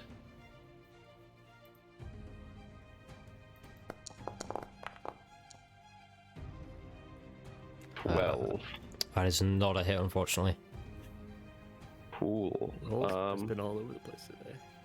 Yeah, that's it. Okay, so you kind of jumped off a cliff and your blade begins to like shimmer with this like thunderous energy as you kind of slice at it, and once again it just kind of woof, jumps like 10 feet in the air, just kind of lands as your swing kind of goes through empty space where the creature once was. Maverick. Oh, I'm tired of this thing always escaping me. Well, I'm still airborne if it's on the ground. If I fly 30 feet straight across, can I be right above him? You can. It collides with walls again. That'll probably throw me right there. Yeah. I'm gonna drive my sword straight down into it. Okay. So I just essentially fall from the sky and just down. Pretty much. Roll to hit. Trying. Long sword. There it is. Oh, please, the dice gods. So are you falling or lowering yourself with your wings? You know what? I still have the flight. I could just willingly fall with gravity. Yeah, I'll put my full weight into it too. Okay, so I will say if you miss, this could be dangerous. Sure. It could Okay. be very dangerous.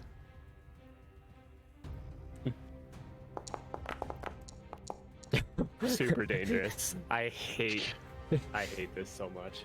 Well, it wasn't a nat 1, it was very almost a nat 1. You'll watch as Maverick just comes, flies above it, his wings just kind of stop flapping and he just grabs his sword and goes down. The beast looks up, sees him coming, and just bounds backwards by a few feet. You were 40 feet in the air, weren't you? Whatever was right above him, so 30. Yeah, okay. Oh. 3d6. Wait, that's a roll as you. So, yeah, I had you selected by accident. Yeah. Okay, so, you're going to take 11 hit points of bludgeoning damage. Just you and your chainmail armor just smash into the floor in front of Leokas. And you are going to be knocked prone as well.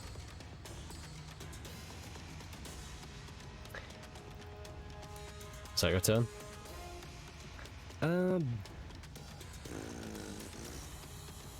I'm gonna second wind that. Because that was my original plan. If I missed, if I took any damage, I was gonna second wind it off. Okay. Yeah, so that's 1d10 plus 3, won't it be? No, plus 2, sorry. 1d10 plus 2. Max 12. I heal it all the way back up again. I'm fine. But you are still knocked prone, unfortunately, as you fall to the ground. It's kind of on your back, but then you just heal yourself right back up. You're just like, damn, that was stupid as hell. Yeah, Is he now gets it's- reckless with this man. It is now a turn of the Moorbounder. And it sees this kind of maverick in front of him on the floor. And it is going to go to slice him up. Well, I actually, you, raise my shield up in front of my face. actually, you are prone, so it will get advantage. Yep. Still up. Let's get it. First roll is a 9. Second roll is a 19. 19 barely hits. Okay. Yeah, that is... okay. So it kind of looks at you on the floor and just pounces forward. Its claws come around to slice you, dealing 14 hit points of damage. Again, it slices around you, and it looks down. And what it is going to do next is once again try and slice you up with its kind of back porcupine bits as you are still on the floor. First roll is a 13 to hit. Second one is a 23 to hit.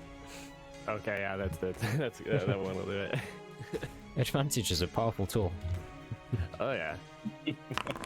Yeah, man, definitely. The second one does 11 hit points of damage, as again it just slices across you. This blood kind of begins to pool around you on the floor.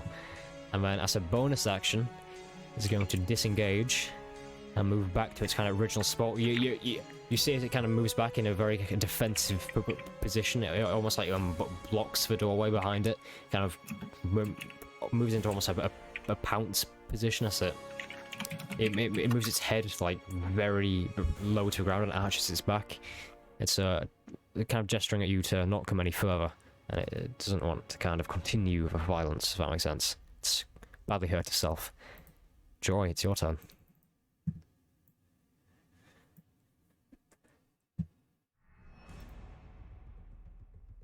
Does it look like it's guarding anything? It looks like it is pretty hurt. I think she said guarding. Oh, I thought you said Guarding. hurting. My apologies. No worries. It looks like, yeah, it looks like it is guarding something. Possibly it's just a kind of a natural response to its home. You assume.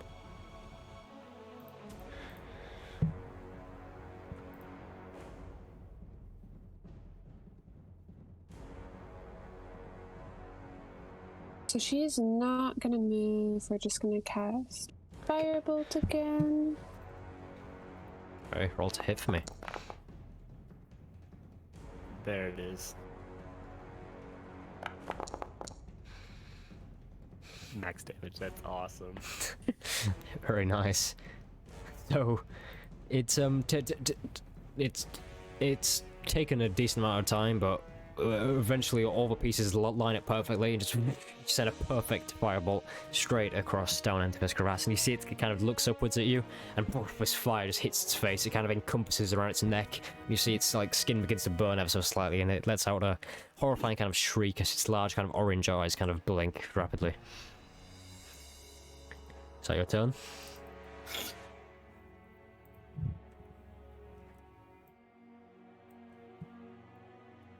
So Joy is gonna turn to Lugos and say, I kind of feel bad for it. Oi, me too. I actually didn't want to fucking kill it. Well, it's not dead yet.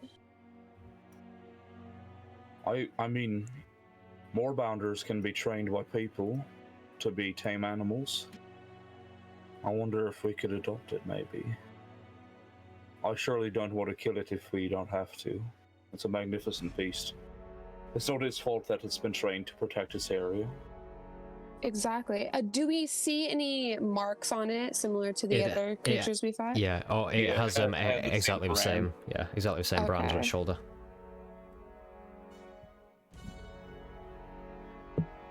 I'm gonna try making peace with it, maybe. Okay. If it doesn't go well, then I'm fucked. Speaking of which, Lugos, it is now your turn. Yeah. It looks like it doesn't want to keep fighting us, right? Obviously. Yeah, it's quite hurt, and obviously it's just defending its home.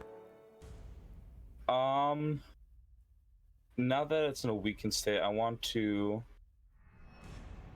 Can I climb down from the rocks? I don't want to pull a maverick. I'd say if you're doing a quick climb, you're gonna have to make me an athletics check. So it's a decent amount down. It's 40 feet vertically down. Is there any way I could use acrobatics somehow? If you came over to here, you could try jump down onto the hay bales. Yeah, that's what I was thinking actually. Assassin's Creed.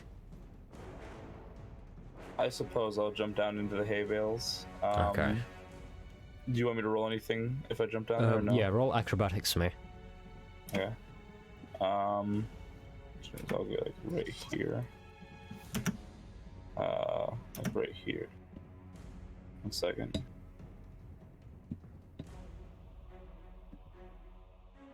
Oh, oops, 1 second, hold on.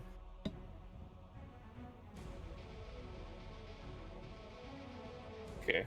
Acrobatics.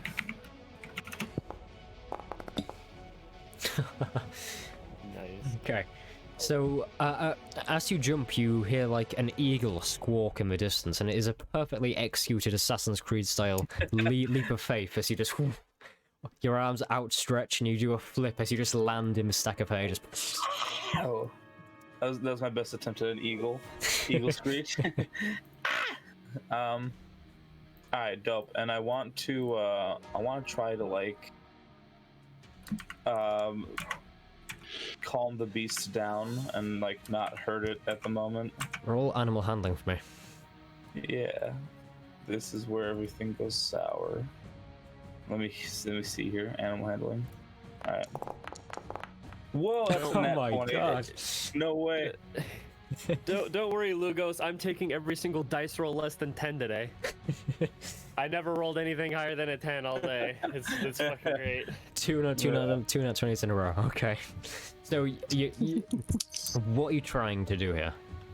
I want to raise my hand and try to soothe the beast. Okay. Let it know that we're not here to kill it.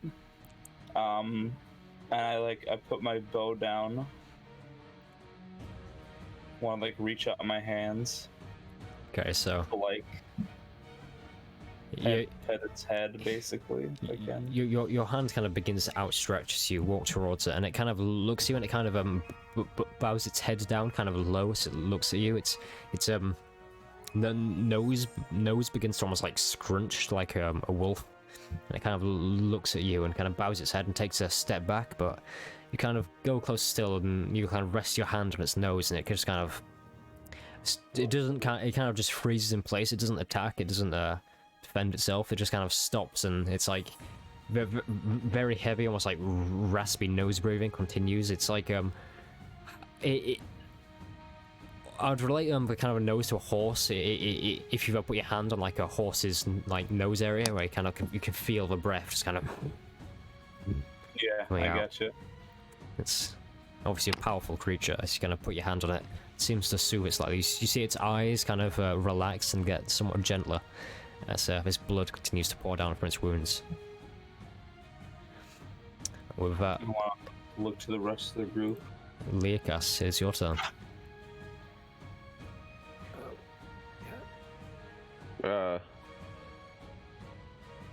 What are we doing? It seems that it's kind of chilling out a little bit.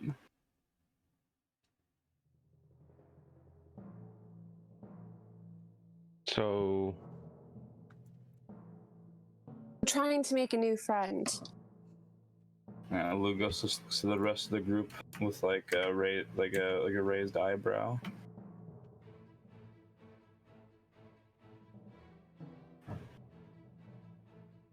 I don't know what to do. I just kind of stand there. I guess when it's my turn. You sure? Yeah. Okay, so you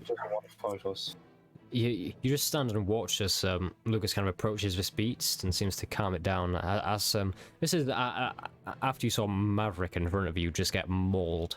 He's like laying us like a bloody mess on the floor in front of you. I'm good. With that, it is Maverick's turn. I'm good. I should have taken flight lessons. I'll get up. I can't control that for worth a damn. You guys, what the? It They, doesn't want to fight us. the wings and the eyes like glimmer and disintegrate, just like turn into ethereal. Eyes turn back to normal. Doesn't want to fight. I want to look right at it. Both of us a bloody mess.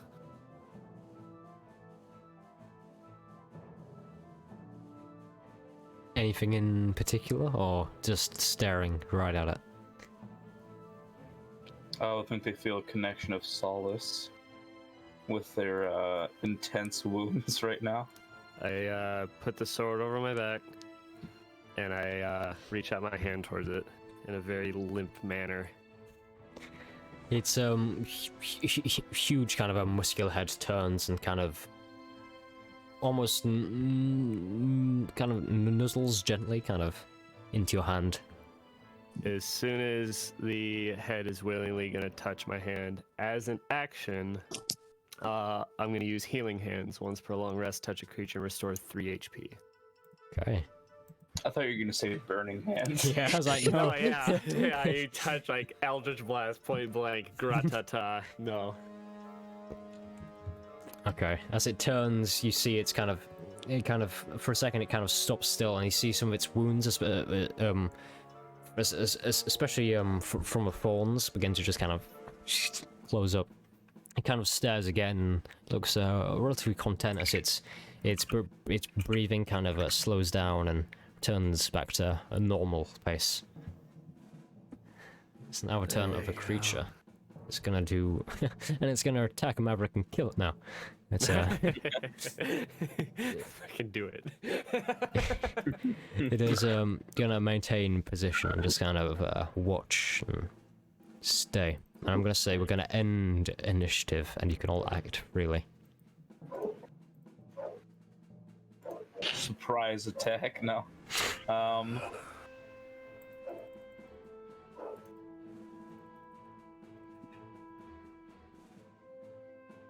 So I'm gonna get off the cliff. Okay. I'd say with enough time, you can climb down without taking any damage. Take about 20 seconds, 30 seconds. Awesome. I'm kind of going to collapse against the hay bale. I'm going to sit down and like back throat up against the hay bale. Exhausted. And this is the one time I really wish I took Speak with Animals. Right. Does it look content? Is it like fine? It's oh, that was a cat. That was definitely a cat. That was that's what the Moorbounder sound makes after you animal handling that 20. Yeah. But you see it's kind of looking pretty cautiously at all of you, and it's still kind of guarding the entrance to its natural kind of cave.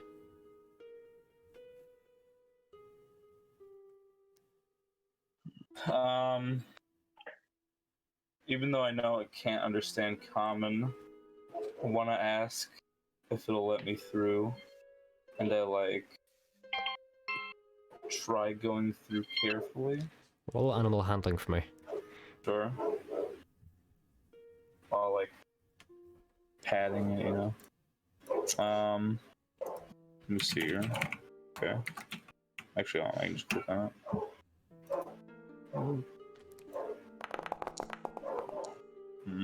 It seems to be okay with you going through. You really don't get a good kind of sense of a situation. You think it seems okay. I'll give it like a reassuring like pat on the head. And I want to go through. Okay, you kind of course you walk to the side of it, and as you kind of walk past it, you feel like a cautious like heavy claw / paw kind of or on your back, kind of digging into you ever so slightly, and you hear like it's breathing, just go.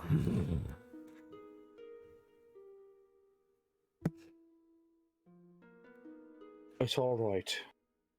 I'm not here to hurt anything. I'm just looking for something.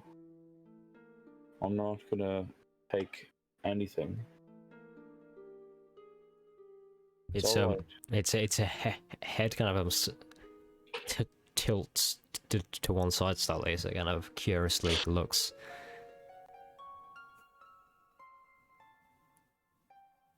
Can you tell what its gender is? Roll nature for me. Sure. I'm not proficient in nature. It's 11. Hard to tell, but you assume female. Alright. If I assume female, but it's alright, girl. It's fine. Don't worry. It's You hear it speak up as it says, "I'm the alpha. Did you just assume my gender?" yeah. I was like, just yeah. You Yeah. see here. It's poor Sully comes off of your back. But the claws, yeah, kind of slowly. The pressure is relieved, and it seems to have given you its blessing to enter. Seems is the key word there. That was an 8 on your animal handling, so can't be too sure. It certainly does seem. Knowing about Moorbounders, do I know what kind of things that they particularly like? Whether that's like food or like a ball of yarn or something. Moorbounders like a mixture known as a well, you don't. If I remember, your check wasn't too high, so you don't know the exact name of the mixture, but you've heard of it before. It's from what you remember, it's a mix of rum and some other. It's like rum and chunks of meat and a few like just some gravy mixed in with that and some kind of hay and straw. It's a tasty meal. Looks a good mix. Damn, I don't have any of that on me right now. I want to give it all the mushrooms I have. No. Oh, God. Alright, if it seems like it's gonna allow me through, I will step through. Okay. If it's relieved its paw. You kind of step through and it kind of looks at you as you go through, but then once again it kind of turns to guard the entryway, and it looks specifically, its eyes kind of glaring with anger straight at Maverick, kind of slouched on my cliff. Kind of just its eyes squint at Maverick. Alright. Kind of squint back, and now would probably be the best time for me to assume that jar of red liquid is a healing potion. And I'm gonna drink it. You feel a horrible kind of pain in your stomach as you self-combust now. Self-combust. Burst into flames. It was supposed to be a gift.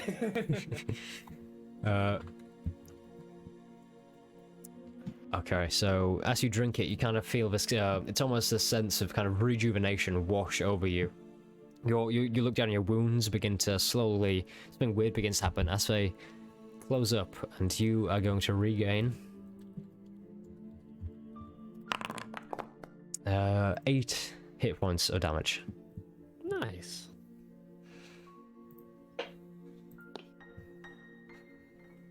Okay, Lugos. Upon Right. entering this room, you see a small kind of makeshift bed. It's pretty much just a mat with like a blanket over it. There's a large map on the bed. There's 2 chests as well. Only one of the chests seems to be locked with quite a heavy chain. There's also the remnants of a table. It's obviously scavenged with various books and notes and journals kind of littered all over it. Seemingly quite recent. You see various kind of fresh papers on top, which seems to have been recently penned in. I'm definitely gonna go over to the notebooks. The notebooks. First, yeah. I'm a man of business first. Yeah, so roll investigation for me. Yeah. Oh boy. Since we're in my like, are we still technically in a forest? I'd say yeah, yeah. Okay. If so, because I could get a +4. Because of my int and wisdom based. Wow. That is really bad. You're still pretty messed up from a fight, so your head's not too clear as you look, but you see various pieces of writing strewn over the desk. The top ones seem to depict a variety of routines. Each one has a title at the top in the kind of scrolly handwriting, marked with a different day of the week. Folson, Ulison, Grisson, etc. And you see, you look down at each piece of paper, and they contain like different times. It's a routine, and the paper on the top is marked 17 of Ulison, which is obviously the day's date. And there's some kind of scrawly writing again towards the bottom of the page, and it says 12:30 a.m. Security clock off. And this kind of follows a large block that says sleep.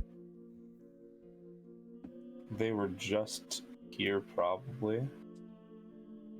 There's nobody in the bed, right? There's nobody in the bed. Interesting.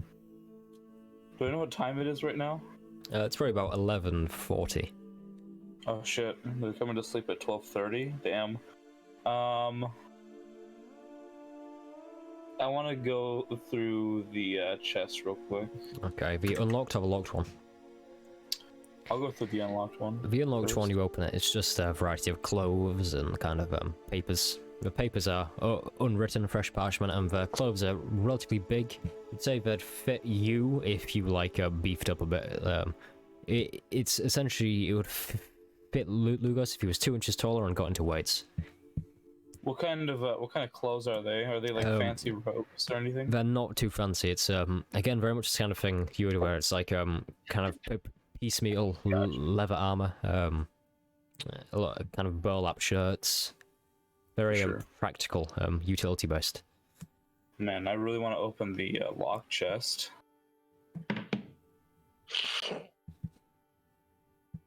But is there a key around anywhere? You cannot see a key. Damn. You could try break open the padlock. Man, I don't know. I don't want to alert the Moorbound or anything. I think this is more a Joy's thing. I'm not gonna mess with the locked chest, but can I have one more look through the journals? You can, and there's also this map on the bed as well, which I think I said. I'll take a look at the map as well, actually. Yeah, the map, it's a very old and tattered map of the area. You look and it seems to... It's quite odd. There's kind of, once again, annotations drawn all over it in this kind of red ink. You see there's 2 large circles drawn on the map. One circle is around a prominent government house in the inner mill. It's one of the larger ones tucked away. And another one seemingly around an uninteresting patch of forest to the north. The circle around the government house in the inner mill is marked 12:10 a.m. and the forest patch is marked 1 a.m. Instead of taking the map, can I take one of the fresh pieces of parchment that haven't been written on yet? You can. And is there a pen anywhere? There is a quill on the desk.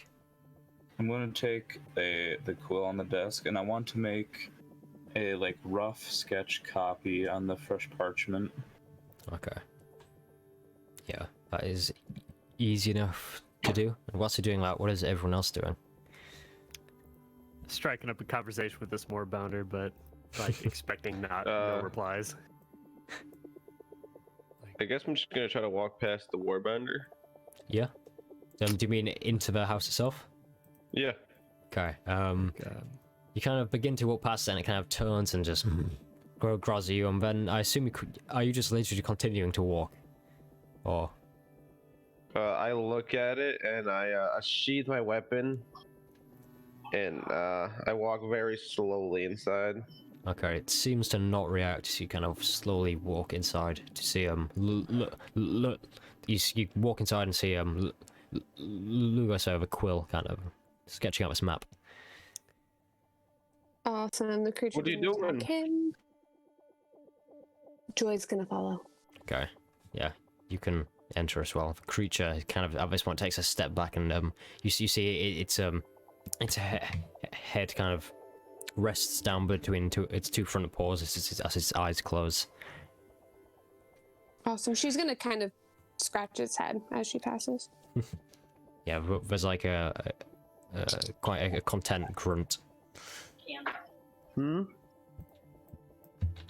Okay. Okay. Do you have any change? Oh. Maverick's just saying random crap to the bounder, like, well, I can barely keep up with you. You know how to fight. It's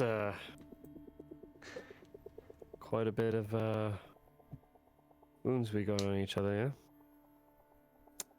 Not much of a talker, yeah. Yeah, at this point it's just fast asleep.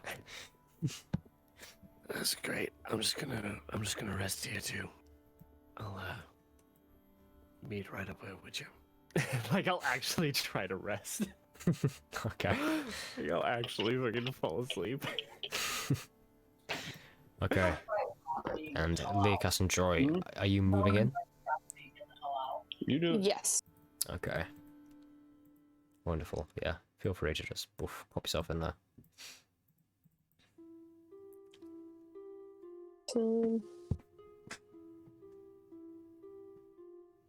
Have you searched the entire room? Oh. So it let you through. Good. Yeah. It seems to be fast asleep outside. Joy, Yes. I don't know you very well. Would you say that you're someone who would be good at unlocking things that are not meant to be unlocked? Well, we can sure find out. There's that chest over there. Has a heavy lock on it. You think you could crack it? I'll try. I'm making a So- rough sketch of the map here. It seems that these may be correspondent with the attacks that have been happening in the Boar's Rest lately. Interesting. Okay. So she's going to approach the chest, Okay. and I want to do this as quietly as possible to not disrupt the beast outside. Okay.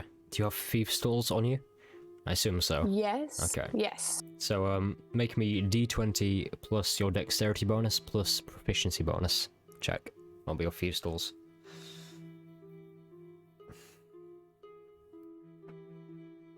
That's +4 and +2. Okay, so how do I roll just a d20? Just /r d20, and then plus whatever your bonuses are.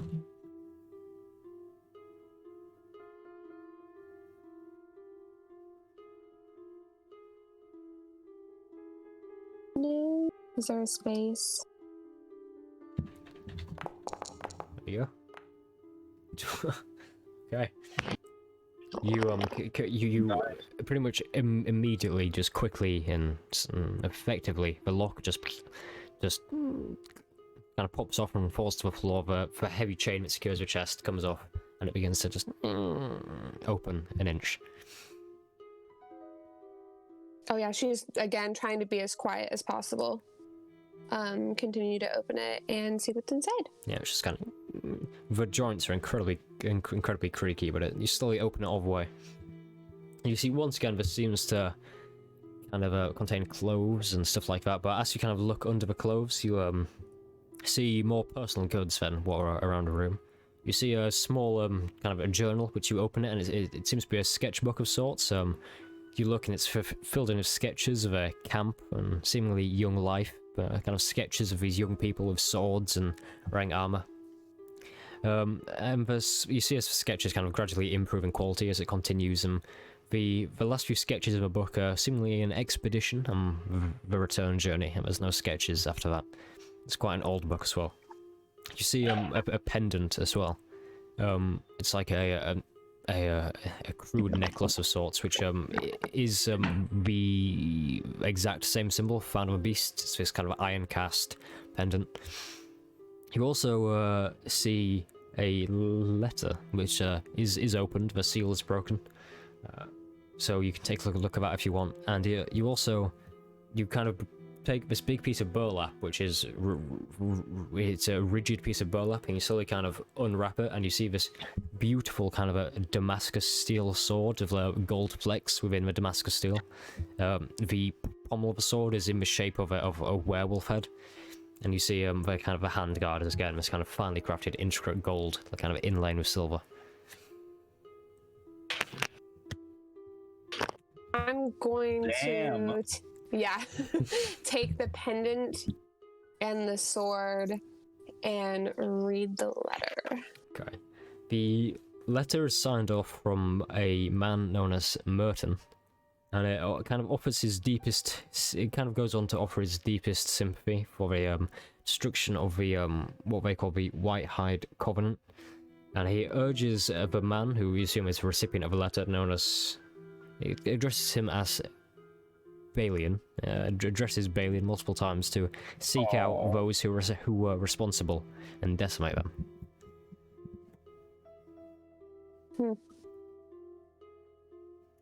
So I don't think I'm up to speed on everything that's going on right now.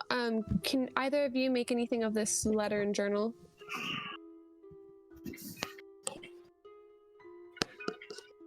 I'll take a look at it. Do I recall anything like? Have we met a Balian? You have not met a Balian, but it sounds similar to what the goblins called their employer. Yeah, they called him like Balio or Bale, big man. I can put that in my notes. Strange. Does anything in it sound familiar? Does the sender's name, Merton, sound familiar? Roll intelligence for me. No, roll history, sorry. History, for sure.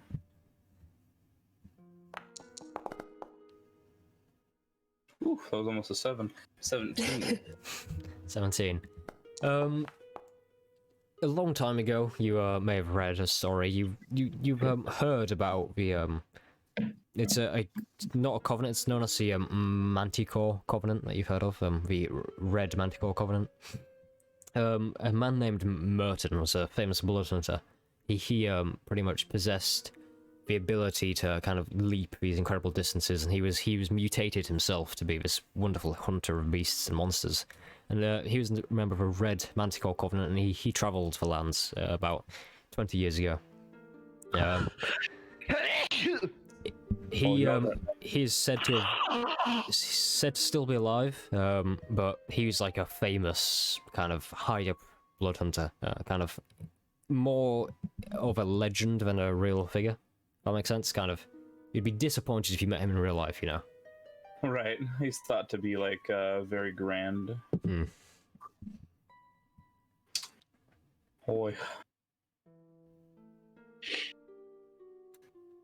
That name Merton rings a bell to me.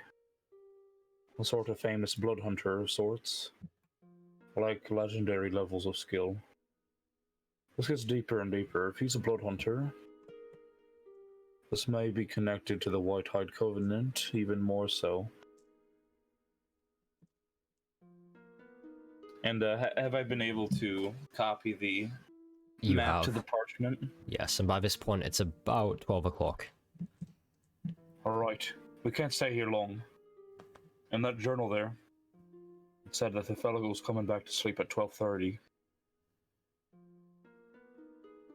So we can't be here long. I don't know if we should take anything. Why don't we just wait for him? Alright, but what if he knows that we're here and he purposely doesn't show up? Then someone will stay on guard. Alright, I think we should hide and wait for him here. Wait, okay, how long are you waiting? What time is Do it? we all want to gather together? I should be able to cast an image that can disguise us. Oh. I might go up above and hide among Oh. the bushes and the cliff face and whatnot. I will say, is anybody else taking a look at the map? I guess I will, since the DM insists. Yeah, anyone who takes a look, just make me a wisdom intelligence check. Okay. Do I know if the like red circles correspond with like the time? Well, they do obviously. Do I know if they're going to be attacks at all? Make an intelligence check. Sure.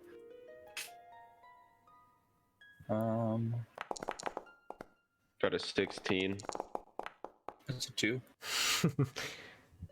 Lugos, you have no idea, but Leacast, looking at this, you've obviously done your fair bit of sleuthing around Or's Rest. The circle drawn around the a pretty posh-looking house in the inner mill. That's Colonel Baird's house.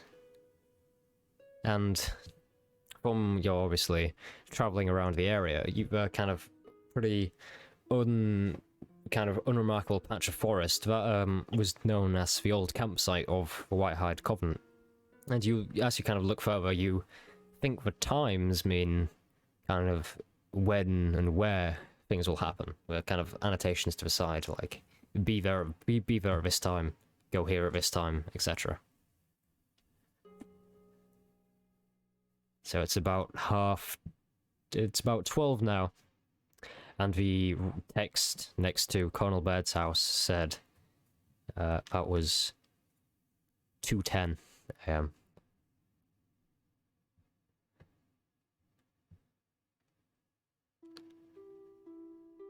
We gotta make haste.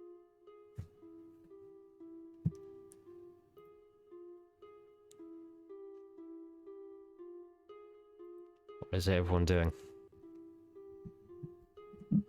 Sleeping. Sleeping. I'm literally trying to fit a short rest in. Did you just? Do you? Well, are you? Is he bloody?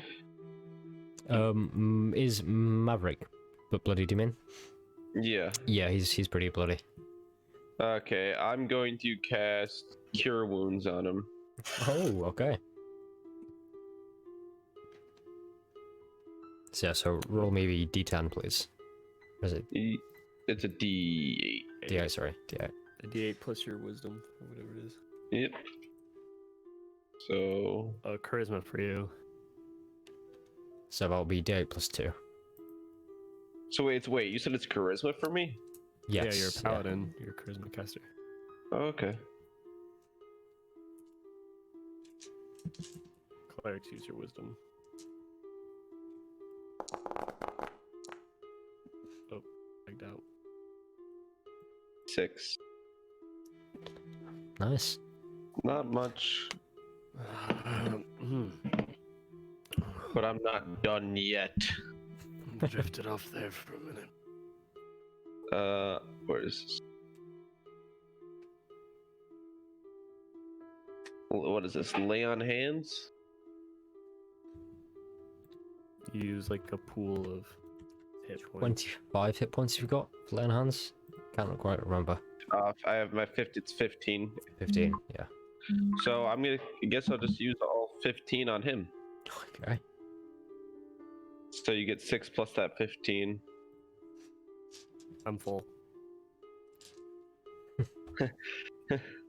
Are you better now?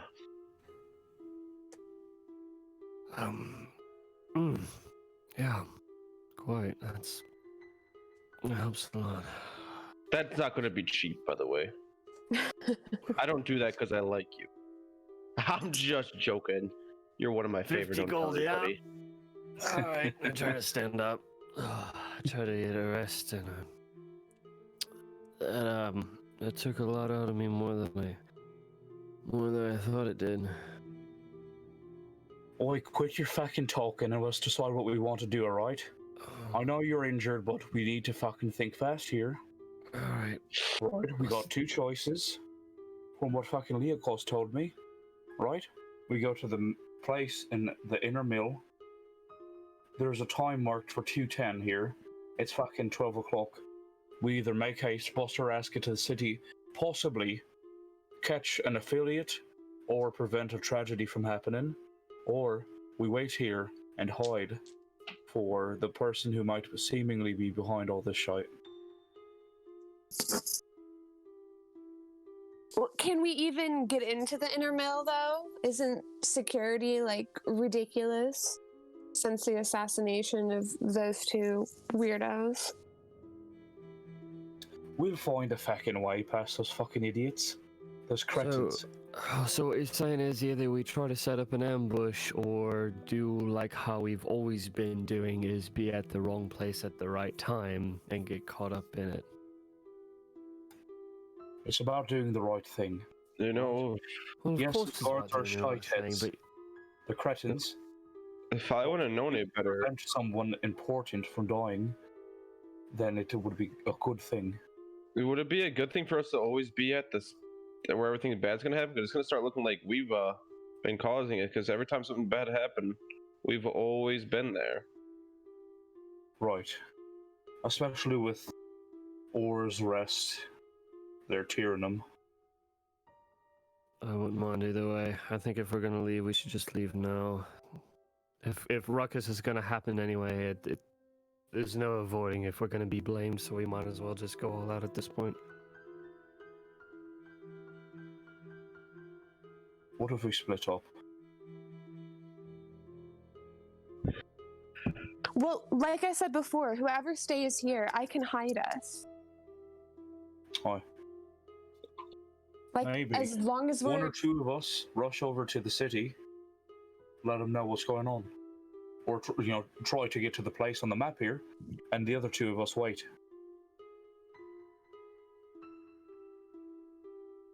I can wait. Well, as long as we have a meeting point afterwards.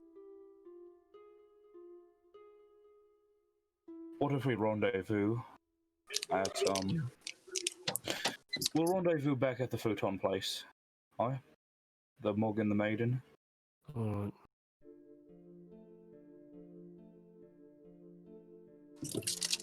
So, I think we should split it up what's- evenly between us. so what's your So I'm plan? thinking I can go to the city. I'll be fastest through the woods here. I'll be able to find my way out there quickly. It'll help us on time. But one of you beefy fuckers gotta come with me, alright? So who's it? Shadow Boy? Angel Boy? By the way... Yes, I think that's a little interesting. Don't you? No time to talk about interesting things right now. I'm more than fine with staying behind. Right, alright. Leocos, you coming with me? What do I always gotta get stuck with the one that's the idiot? But I guess so. All right, Best friends stick together, yeah? Alright, I guess we better get a move on then. Okay. So, Joy Come and in. Maverick are heading to... Where are you two heading? We're staying You're staying here. there. Okay. Yes. And Lugos and Lekas are heading back to the city to reach the location Yeah. marked on the map. Okay. We'll be, with my proficiency in the woods, we'll be out of the woods much faster than those two would. Okay. I'd say it'll take you... You're a few miles in. If you want to, like, full-on sprint the entire way, I'd say you can get there and... You can get there in about 20 minutes. Wow. Lekas, I'd say probably about 25 to 30 for you, because obviously you're in full plate armor. Right. Okay. Alright. I don't even think I am in plate armor. I mean, Oh, I'm in. yeah. Yeah, because I just have a. armor. Oh, you're in I think I'm chainmail. only Yeah. Yeah, I'm only in chainmail. Yeah, you're in chainmail. Yeah, That'll but still give you slowness, I think. I mean, it's only a base of 16 with chainmail, but with the bonuses it have, it makes it 19. wait, I'd say actually you're the same speed because I know Lugos doesn't have a certain ability enabled, which would make him go faster, but Right. now he's going to be the same speed as Lekas. But is that set? So you two are going to city, John Maverick Yep. out prepping an ambush. Okay, and as Lugos and Lycas head off into the night sky, rambling through the woods, and Joy and Maverick kind of sit down with their new furry friend. We are going to go for a break for a few minutes. About halfway in. Well, probably a bit more than halfway in, but we are going to head for a break. Awesome. Right, we'll be back really in hope we about can get a 10 short minutes. Splitting up. You will be able to get a short How much rest. longer are we gonna last here? Okay, we'll be back in a minute. See you then. What were you-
are back.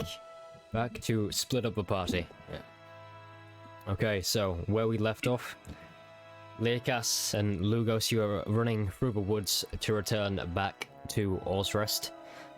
Maverick and Joy, you were kind of setting up an ambush of sorts for whoever this suspicious person may be. Leokas and Lugos, as you kind of begin to run back through the forest, the wind picks up, it bashes against your face. You trace the same steps back down. After about 15 minutes of running, Orsrest kind of comes into view, kind of crests over a hill, not far. And as you kind of begin to leave the woods, you run into a small group of people. You look, and it appears to be 4 people dressed in golden and blue robes, their hoods up, backpacks on, wielding kind of these quarterstaff, walking stick type of things. And this man up front kind of looks straight up to you, kind of, obviously you two are coming up sprinting from his path, and he just kind of looks at you both and holds out a hand as they kind of block the path. Hey, you! Hey fella, hold up a second. What color is his hair? You cannot see. So it is up. So, do you stop or? What do you want? Yeah, I guess I can't stop it. Boy, what is it? Hey fellas, no hard feelings. We're just letting you all know this area of the woods down here, it's gonna be cordoned off for a few weeks. We're doing a little bit of investigation in the forest. However, there may be some weird things going on here. I'm gonna insight check him. Go ahead. I also Hard to read. gain, well, that's actually a +4, so it'd be 13. Because I'm in the woods. I'd say still hard to read. Alright. He seems to be genuine. Seems to be. Come in. What are you Yeah, doing? we don't fucking care. Get out of the way. Okay. Hey, we were just being nice and notifying the public, but sure, go on by. Have a good day now. As he kind of steps to the side of the road. Okay. And eventually you run across. Again, you kind of just bolt across fields. Your lungs are just burning in your chest. All you can hear is kind of this like panting in your head. You know when you just like run like for so long that like you can kind of hear like your heartbeat just boom boom boom boom. Yeah. That's like all you can hear in your ears. Can I like smell him? Smell the guy you go past him, the blue and gold kind of robes. Yeah, sure. What are you trying to smell him for? I want to know if his scent is familiar to anything, any smells that may have smelled at the place or at the spring. Roll perception. Sure. That's actually a +3 or +6. Or are we still in the woods as I do this, right? Just. Okay. That's 18. His smell is familiar to you, but it's familiar from the library of the clerics you're in. His robe smell very much like the kind of hallways there. Ah, okay. With that, I think that's trustworthy. I also want to strike up a conversation with Leokas as we're going through the woods.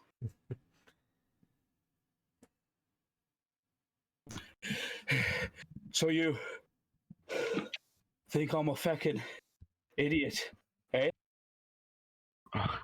It was just a joke. Oh, better be. Otherwise, I could leave you in the dust, lost in the woods, fucker. You could try. Oh, right.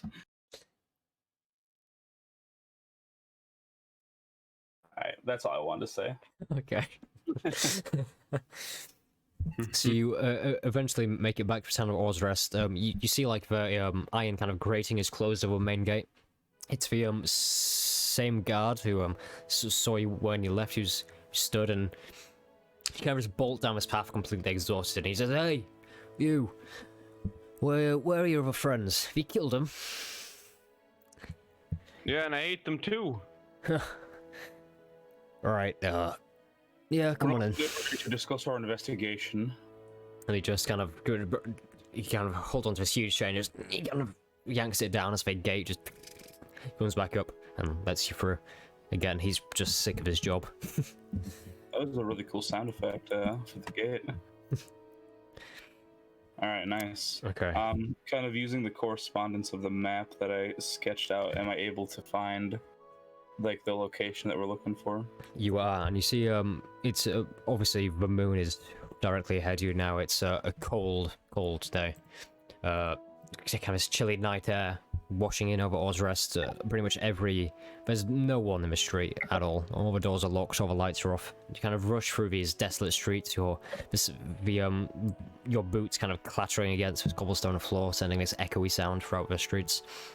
And you eventually move up to the inner mill, and you see the gates, which are normally open, have been closed, and you see a surprising amount of Tyrannim patrolling around. The gates closed, and there's two kind of guardsmen stood outside, and they kind of stare at you both, quite distinct figures as you approach the gates. You. What purpose do you have in the inner mill? We need to be let through immediately. Someone might be in danger. Oh, that's our job, not yours. Right, well, keep your eyes out then, will you? What do you think I do? That's what I do. I keep my eyes out. Now, go back to the dock ward, wherever you come from. Right. Sure. And they just kind of laugh. And I want to like find a way that would like I could stealthily scale over the wall. You can probably like find a section of fencing. Like there's a few streets you can kind of go around to try and find an area where the fences might be easily climbed. Lekas, are you following him? Are you down to climb over? As long as I can, perhaps possibly pocket something. Do you want to keep watch for me instead? I'm not sure if you'd make too much noise. You want me to stay outside? I probably. There's less risk of us being detected if it's just one of us, right? And say you get in trouble. I'll talk my way out of it somehow. Yeah, no, I'm coming with you. Mate, please. We're at a disadvantage, literally. If you come with me. All right, I guess I'll just stay. Splitting the party again.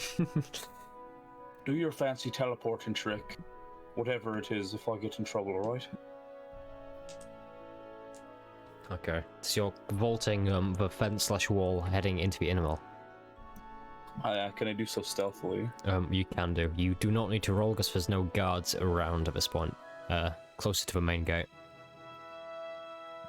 Alright. Okay, so again, you can just kind of vault this fence, land in the inner mill in the wide streets, the beautiful houses, and you eventually roll an investigation check for me. Let's see how quickly you can find this house. I want to pull my cloak like up and kind of wrap it around my face to obscure like part of my face.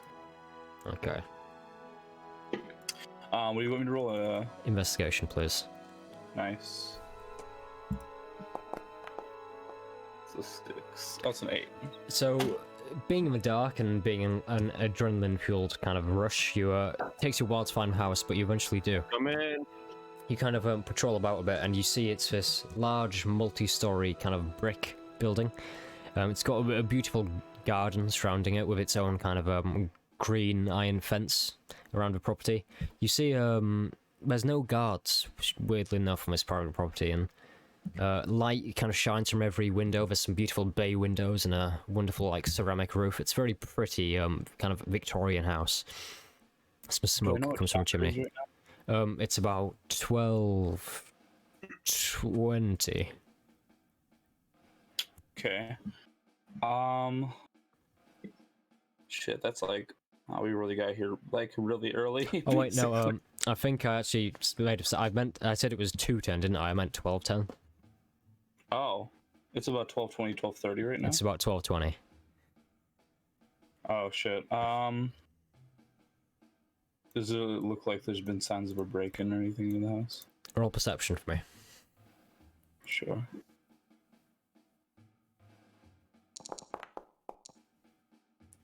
$13. There's nothing too out of the ordinary from what you can see, like from beyond the fence in the darkness. Okay, it may not be in danger. Okay, are there any lights on in the house? Yes, every window seems to have a light on. I kind of want to peek through one of the windows. Okay. You kind of... Again, roll perception for me. Sure. It's gonna take a second. 21. You peek into one of the windows to see this kind of a beautiful house. It's really quite ornately laid out. You see various kind of paintings on the wall, a beautiful carpet. There's no guards patrolling about, and there's no kind of signs of anyone inside. It looks all quite well laid out. That's just the first story, right? But it's just the first story. Is there a roof I can... Like, is there one of those, like, half roofs? Not from what you can see, but you maybe around the back. Man, I really don't want to go inside. Oh. Yeah, I'll go around the back. I want to see if I can look up into one of the second story windows. Okay, you kind of approach around the back, but as you look, unfortunately, it's just a rectangular house. There is no kind of half steps up. Damn. Alright, I'm gonna go inside. Okay. Do you have a specific preferred way of entry, or Through a window. Just stealth. any Okay. window? A window where there's no people on the other side that I can see through. Okay. You kind of the window you choose, it's towards the back, and you look through it. It appears to be a dining room of sorts, and it isn't locked, and you kind of put the window up and step through ever so gently. And the warmth immediately hits you. It's the house smells of almost a leather mix of kind of incense. So when you look around, can't really hear anything at all. And this beautiful kind of wood floor below you, the high ceilings, paintings on the wall, and this beautiful kind of oak dining table in front of you. Nothing at all on the dining table. All the food seems to have been eaten and gone. I want to look for a basement. A basement. That's where Okay. secret... Those are sketchy secret meetings usually take place. Roll investigation for me. Alright. Here we go. So you begin to kind of patrol about the house, and there's a large hallway of sorts, and you kind of go down and see these kind of sculptures on pedestals to the side, these beautiful kind of paintings depicting various people. And you continue around, and you kind of patrol around one corner into the kitchen area, and you're like, the basement is normally near a kitchen. You kind of turn for another oaken door, and it opens up, and on the floor you see two corpses, both dressed in like private security attire, like chain shirts, swords. Both don't seem to be killed in like a brutal but bloody way. Both necks are kind of slightly ajar as they kind of lay crumpled on the floor.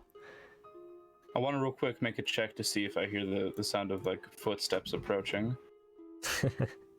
This is how Lugos dies now. Make a perception check for me. Like, I'm listening for footsteps outside coming into the house. Okay, roll perception check for me. It's a 19. 19. You cannot hear any you kind of listen for like footsteps outside, kind of approaching house, and you don't really hear anything. And as you hear, all of a sudden there's like this shattering throughout the house. The upper floor begins to kind of shake slightly. You hear kind of shouts and kind of I'll rush up there. yeah, you just, as soon as you hear the shouts, you rush up, and then all of a sudden the shouts just to go quiet as you hear like another loud thud. So so you're rushing upstairs? Yeah. Okay, you just immediately go to the source, which is like a far door, which is like this beautiful set of double doors. You bust it open, and you see it's a bedroom of sorts. This beautiful four-post bed, again beautifully decorated with all this sort of furniture, heads of like beautiful like deer on the wall. But there's a few things you notice about this room. First off, 4-post bed. One of the posts is completely kind of fractured inwards. The bay window to the far side of the room is completely smashed, glass kind of thrown inwards. And you see the dresser that's kind of moved to one side, kind of almost barricaded against the door. And on the wall, next to a 4-post bed, you see the wall's actually ripped open, and from what you can see in there, there's like a cage almost, kind of shackles within with like bits of hair on the floor. And there's no signs of anyone. You hear like wet footsteps on the grass outside as they just disappear off into the distance. I chase after it. So you're just gonna jump out the window. Yeah, I don't care.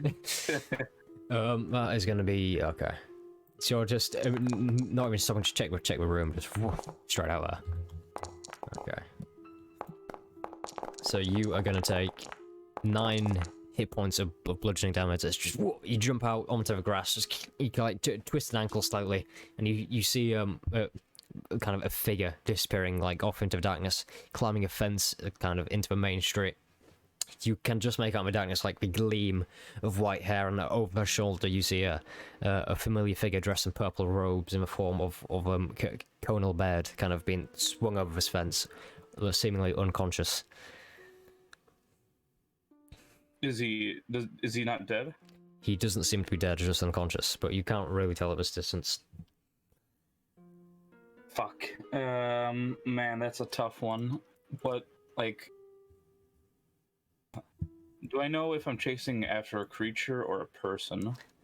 I really cannot tell. It seems like move with elements of kind of inhuman speed and grace, but over times it obviously seems to...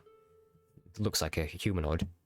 You said there were wet footprints, right? Or like the noise of wet footsteps. Can I like pick up on anything like that? You kind of look around on the grass itself is just kind of soaked from a constant rain, and you look and you quite clearly see these kind of heavy boot prints leading through the grass. Oh, they're boot prints, huh? Man, this is gonna be so stupid. If I do this, I would surely die. Fuck. When we were looking at the map and like the times, the time for this said 12:10, right? 12:10 was 1, and then it said 12:30 security clock off. Security clock off. I'm really torn here if I like should save the guy. I don't want to be caught by the Tyrannim if they end up showing up, you know, like they have in the past, just by, you know, being there at the luckiest of times. So I think I'm going to pursue the wet footprints. I am going to shift. You would shift. Yeah. Okay, so you're kind of in the night, the moonlight illuminating you, and all of a sudden you begin to kind of your limbs kind of begin to kind of you become kind of more athletic looking. And am I right thinking is it kind of a thin? Yeah, I'm trying to remember what like shifting traits you have. Is it the claws? I have claws, hair, and like fangs, and like my eyes kind of turn into slits. Okay, you begin to kind of your fingers kind of begin to kind of horribly twist and morph into these claws. Your teeth just extrude outwards into fangs. Your eyes kind of glow with anger as this feel like kind of a layer of hair like comes out specifically like on your neck areas, and you're chasing after him. Yes. Okay, just you immediately like take to like all fours and just begin to almost like just bound across the garden, just boof, boof, jump over the wall to see this kind of figure running in the distance. Leokas, you are here waiting behind this wall. And as you do so, you just like all of a sudden you are kind of you're covered in shade as like this like figure just jumps over top of you, this white-haired figure. Who kind of pulls up a cloak as he sees you and just begins to run down the corridor to the exit of All's Rest. And just a few seconds after this, there's this like huge bounding noise as you see a weird version of like a twisted Lugos jump over the wall with his kind of classic fiery hair, but looking horribly different, kind of jump down and like stare right at you.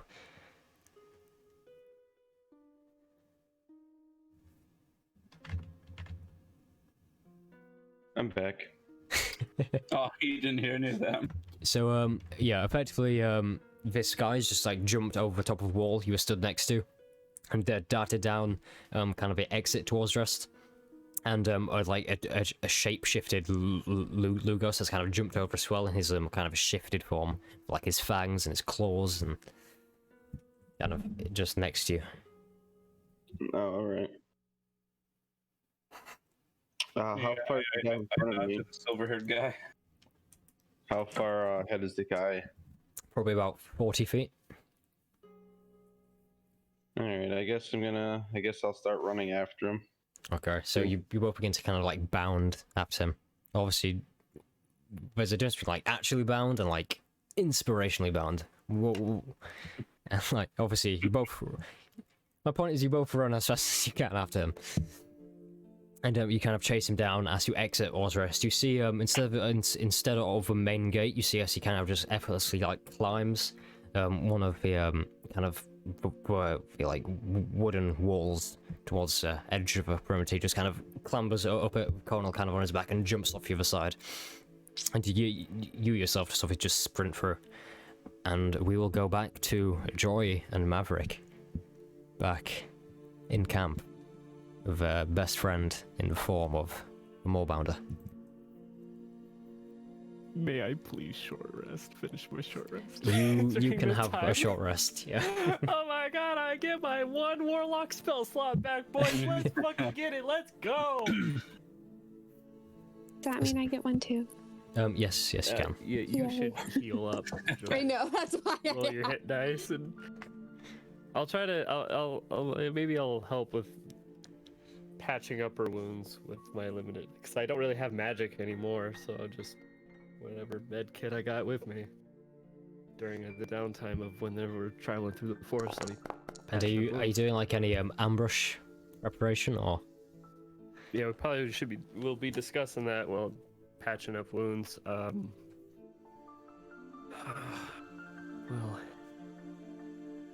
I think the best way is to just hide in here. So This is the most confined space, and it'll be harder to escape. I can block off the entrance as soon as he comes through, as soon as anyone comes through, really. Okay.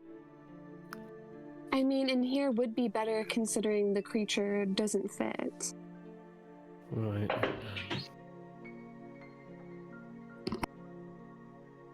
My spell does only last for a short period of time, so I'll have to be prepared for when we hear any sounds outside the cave.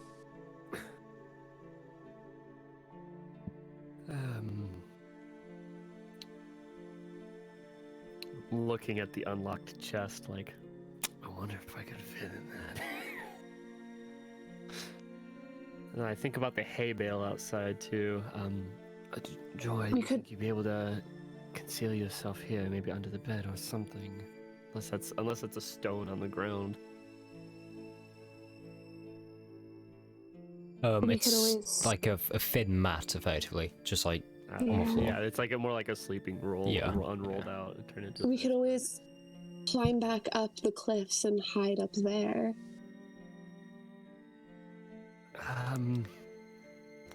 True. Yeah, maybe we'll try climbing on this, and I'll try climbing on the chest or something, and start climbing walls. Okay. Okay. So, are you climbing up onto the side, or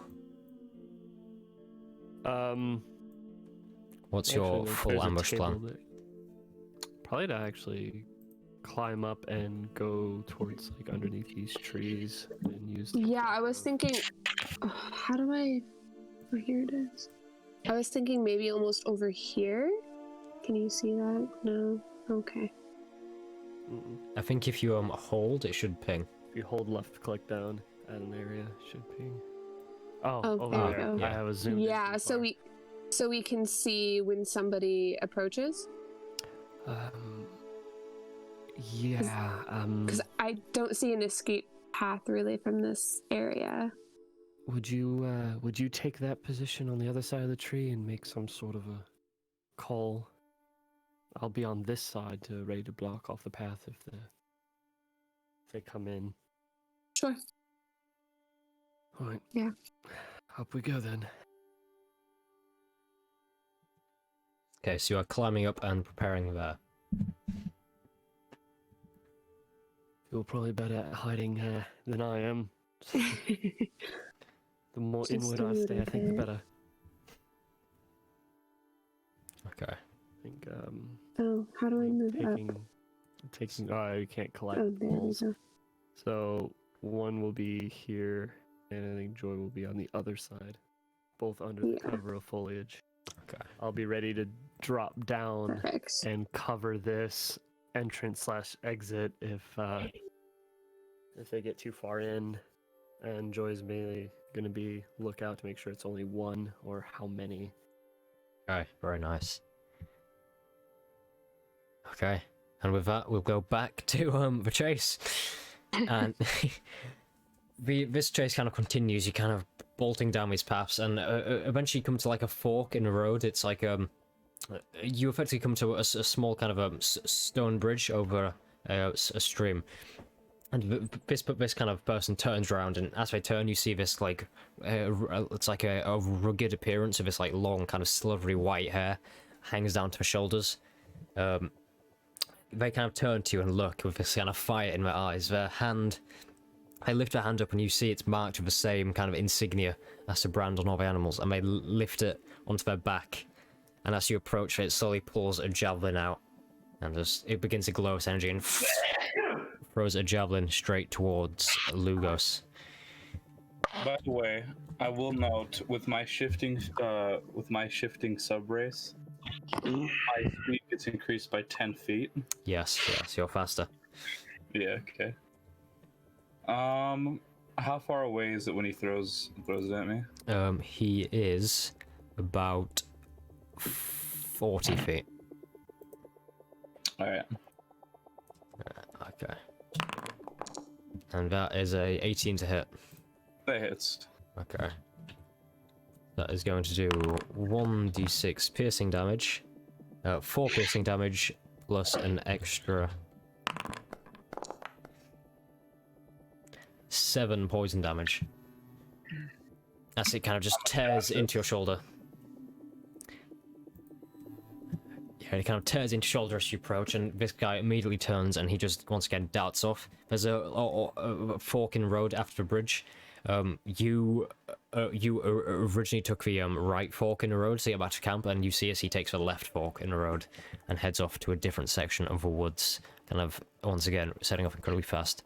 His movement speed is probably about what was it, 35 feet. So yeah, so a bit slower than yours, but he's going off to a different path than to what you expected. What are you both doing?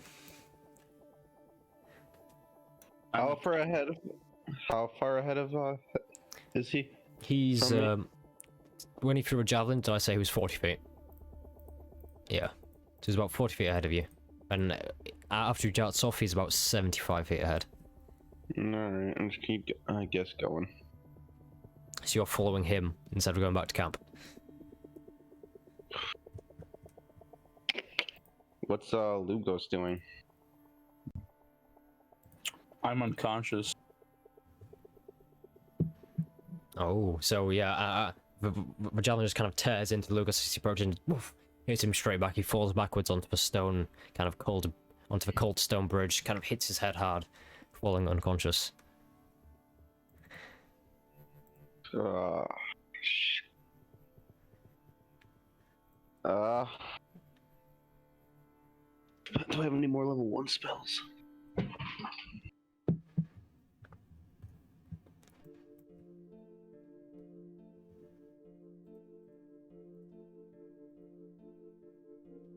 I do. My last spell slot, actually. I'm gonna keep chasing after him, but as I go over Lugos, I'm going to cast Cure Wounds on him. Okay. Roll your cure wounds for me.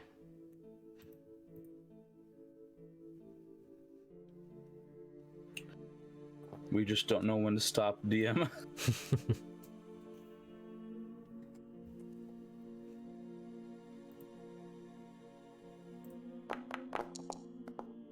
11. Nice, nice. Damn, bro. So yeah, And I'm gonna keep dart. I guess I'm gonna keep going. yeah. So you lean down and cast cure wounds, and you set up again after him, but you kind of stand up and you see he's about more than 100 feet away from you now, kind of disappearing into the tree line. So it took about 6 seconds to cast your cure wounds, and in that time he dashed off again. That's kind Did I get a good look at his face when he threw the Um, javelin in? decent look. He's he's kind of I'm yeah. sorry. I'm gonna try to throw my javelin since it can go from 30 to 120 feet. Okay. Roll to hit for me. This is gonna be close. That 11. unfortunately isn't a hit, and you just kind of throw a javelin and you see it just kind of land in the field somewhere. All right. Oh, jeez. I guess I'll pick up Lugos, and I don't know if he's awake or not, but if he is, I'm gonna just pick him up over my shoulder and bring him back to camp. I want to remark on his scent. I'm conscious now, right? I'm healed. Yes, you were conscious. I want to know if, like, when I've been chasing him the whole time, if his scent is familiar. Ooh, well, roll an intelligence check for me. Sure.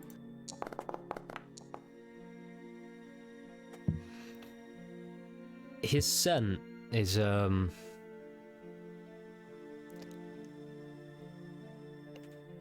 you've kind of had faint twangs of it before, kind of in the streets of Ozrest. Maybe he may have passed the same place you did before. It's also the same scent that was obviously in the camp. That is the same scent, very strong in his bed and stuff. That is probably the extent of the familiarity with the scent.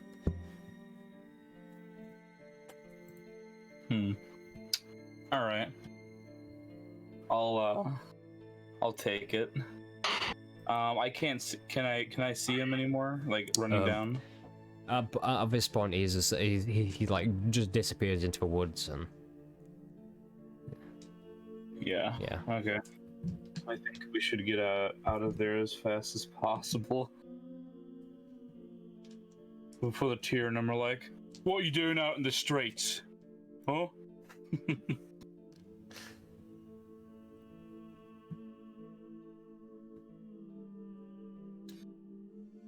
Okay. At this point, I'm horribly beat up, but like, I think I'm gonna go out. I don't know. I'm gonna ask Leocus. Shadow Boy. What? What the fuck do we do now? We go back to camp. In the morning, we The take the others left path. What did you say? Do you mean the camp where the others are? Yes. Right. Alright, let's get it on then.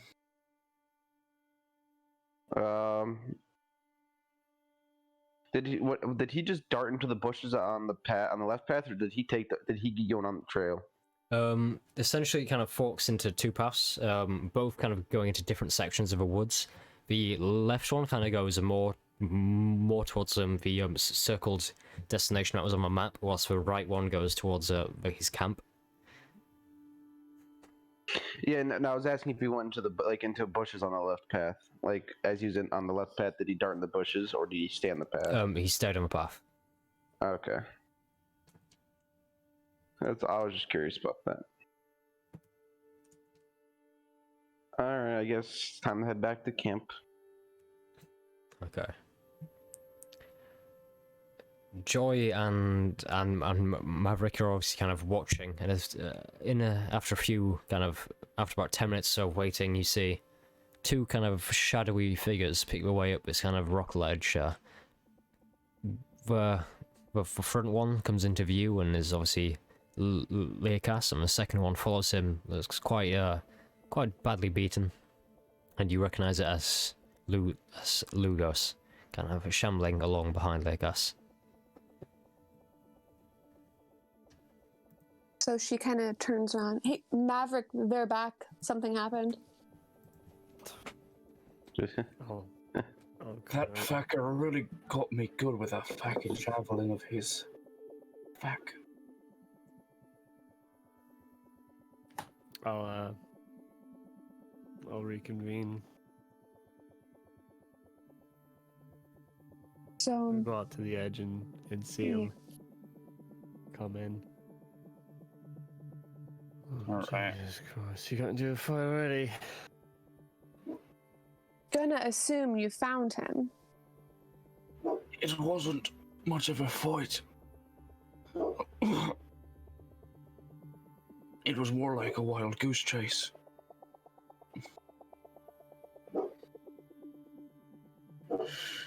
We didn't find him. We didn't catch him, but we did almost make it to the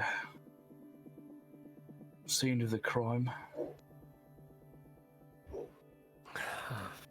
See, I lay down, and I will slide down the cliff unless that's too dangerous too. I'll just climb down.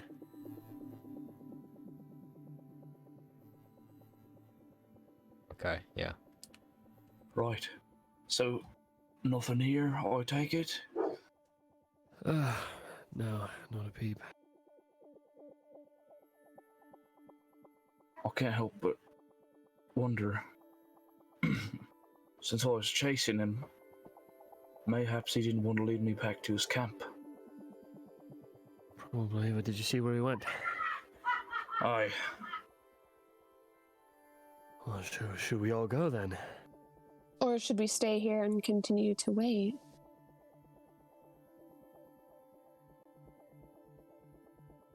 Sorry about that football night in my house. There's witches watching it. Oh. Manic, Wait. screaming and laughing. Wait, Lugos, you said these moorbounders are trained for the masters usually, right? Oi. I won't just use a moorbounder and lead her right to him. Lead us right to him. I'm not sure if You're it's... away with animals. Why don't we just take advantage of all the resources that this guy has? I'm not sure if the moorbounder wants to be our friend. Well, Or or if if it's to be our just- enemy. Aye. I'll can try and certainly ride try. it. Some sort of danger that its owner is in, it could potentially use that to our advantage. You still have that hair tie? It's my... I actually have the hair tie, whoops. I think I gave it to you, yeah. Aye. Maybe I'll have a smell at that. Let's just try to convince him at least. But it was These things are fast. I mean, if we can even ride it, it'd be even better. But if it's only one person, I think you should be the one with the job. We'll follow. Aye. It was certainly the same guy. He had white hair. Yeah, that's our guy. Alright. I'll take the hair tie that I picked up at the hot spring earlier. And yeah, I'm going to go back to the moorbounder then.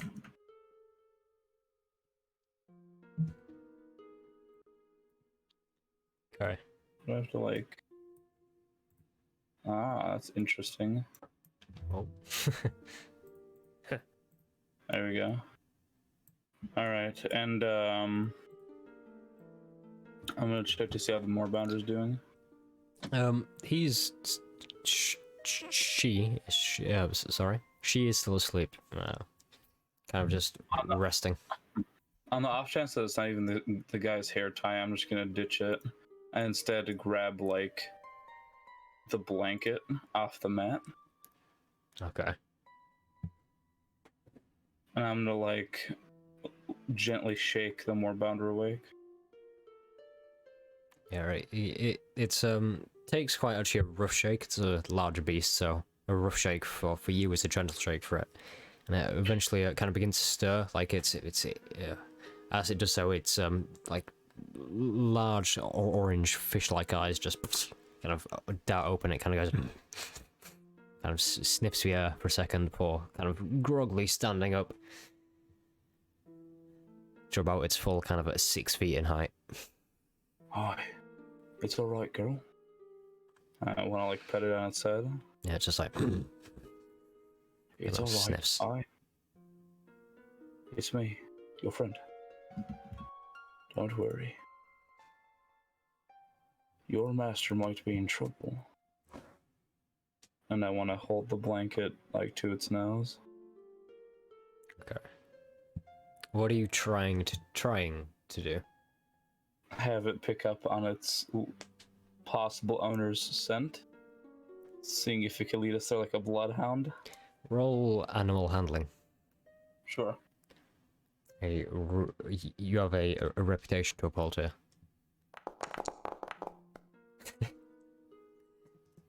It was That almost a reputation 17. certainly doesn't hold up. As you as it sniffs a blanket, its eyes kind of go. It goes wide. It kind of jolts its head back, and its ears kind of, well, it doesn't really have visible ears, but kind of built into its skull.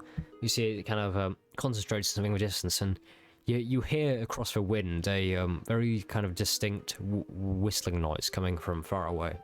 It's it's kind of just faintly carried on the breeze. This kind of classic it's high-pitched kind of tune on the wind, and as it's kind of received to all, the beast it kind of looks, its head turns like it just it kind of glances over at your wall. It looks, and once again it coils up into a spring, leaps off into the air, lands over here, and your watch is once again it's like it seems to be kind of triangulating the signals from the whistling source, and just tilts its head once again and jumps right off the rocky overlook. And you see it just begins to dart down through the trees in the distance. Well, it's been freaking cold. Do you think we could also follow the sounds? I'm That'd be, going to assume it's going to leave quite the trail. It's a very large creature. We should be able to easily follow it. Aye, that's what I was thinking. This has been a wild fucking chase. This better be worth it at the end. Yeah. Let's go unless anyone has any objections. We have to go quickly. The only thing I gotta ask is, Joy, you still got that sword? Yes. I'll borrow that. I need a little bit of talking leverage. Sure. Lugos, So- you're a bit beat up. I managed to get a little bit of reserves back from thing, and I want to give him a firm slap on the shoulder. 6 points of health. Oh, Alright. thanks, mate. Still doesn't bring me back up to my full power, but it's definitely worthwhile. Thank you. Alright, let's go. I'm beat to fucking hell. Aye, and I'll lead them, kind of following the sound, as Okay. well as the tracks that the moorbounder leaves behind. Roll survival for me. Yeah. And I'm in the woods.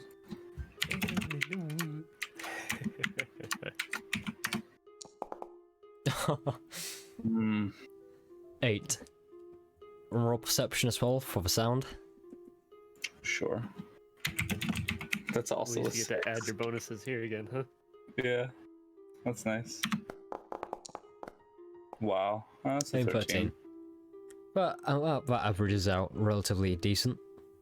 And your tracking by no means at this point is of an expert quality, but you you obviously find the beast tracks and you slowly pick your way after them. It's about 12:50 in the morning by this point. You are all pretty exhausted, the moon shining bright on you. The forest is making the weirdest noises at this time of night. You hear kind of owls and rats scurrying about. You hear kind of wolves in the distance, like moving about in packs. You stick close together in the cold night air, and you slowly follow these tracks After a while, the sound of a whistling dies down. You assume a beast has arrived, and you are left simply following its tracks. You continue to wind your way through a forest, and you're eventually greeted by an old, beaten-down palisade wall with dozens of gaps. You kind of approach and gently look through the gaps. There's plenty of them. In fact, it's more gap than fence at this point. And through the gaps, you can see what seems to be the remains of an old camp or settlement. You see stone buildings inside are destroyed and crumbling. An old, unlit campfire resting in the centre. Various skeletons lay dotted around, and you even see in the far corner what looks to be a rusted ballista by the looks of it. And you see next to it there's various kind of trading equipment. You see it's very reminiscent of the trading equipment you saw in the Bloodhunters camp. In the centre of this camp there are two shadowy shadowy figures. You can't really quite make them out. One figure lays on the kind of the mud. It's a horribly wet and rainy night. He kind of lays on the mud next to the campfire on his back in a purple kind of silk nightgown. From what you can make out, he's kind of begging, groveling over a mixture of kind of insults thrown in there. And you see another figure kind of standing a few feet away, pacing back and forth. It's almost like what a boxer does, but before a boxing match, kind of just pacing from corner to corner. He has his kind of long silver hair and an intimidating build, and he's clutching a great sword in one hand that kind of drags behind him in the mud. He's kind of shouting at the man in purple, his words lost in the wind as he kind of slowly come towards you. What is everyone doing? This fucker looks Is like the he's about to be man- executed. We need to act right now. No one ever. Is the groveling man, does he look familiar? You see he's in purple robes, right? Roll perception for me. Yeah. With pleasure. With absolute pleasure, I will. Don't Nothing, jinx it. Don't jinx it. Okay. From what you can make out, this I is almost- that Conal was Baird. almost one. What's up? I'm sorry. From what you can make out, this is Conal Baird. Damn. Just say the word. I'll interrupt this. And does the guy like pacing back and forth look like the guy I was chasing? He does. It's kind of his from what you can see, he's kind of got this long kind of silvery grey hair, this intimidating build. He's dressed in this kind of piecemeal black leather armor. It's kind of very tough and sturdy. He has this great sword in one hand and these gloves. He's wearing these kind of leather trousers as well with his boots. And you see he has again the same pendant that was found in the chest. He has one around his neck. And his face is relatively kind of aged, and it's very intimidating and aged, and a rugged look almost, with a nose that has been broken many a time and kind of a scar down on one cheek. I'm literally imagining Geralt right now, basically. Yeah. I thought so. Yeah. It's like alright, so leather part of pants. Yep, Geralt. Part of my natural explorer feat is I remain alert to danger even when I'm engaged in another activity. Yes. So I want to know if I can feel the presence of like the moorbounders possibly, or if there's like other creatures that are nearby. Is that only if it's danger, or is it creatures in general? Let me see. Yeah, I remain alert to danger. You don't just creatures, feel though. any presence. Yeah. You can't sense any danger. It's kind of here. Damn. All right. What is everyone doing? Are they within 120 feet of me? I know what that question means. you know, I would like to Let's- hold an action if they're within 120 feet of me. Let's measure it out, okay? I do have a map for this. Oh, I see. It's quite a No, I nice. said I see, not Siri. Go away. Oof. Yeah, so there's like this white thing kind of drawn into the dirt. Weirdly enough, it looks a eerily like the natural springs. It's like the same kind of formation for like the equidistant pools around one central pool. But there you go, you've got your image of Blood Hunter in the center, and that is the distance, and this is the compound. Oh yeah, that's within. That's within Okay. distance. Oh man, I'm going to.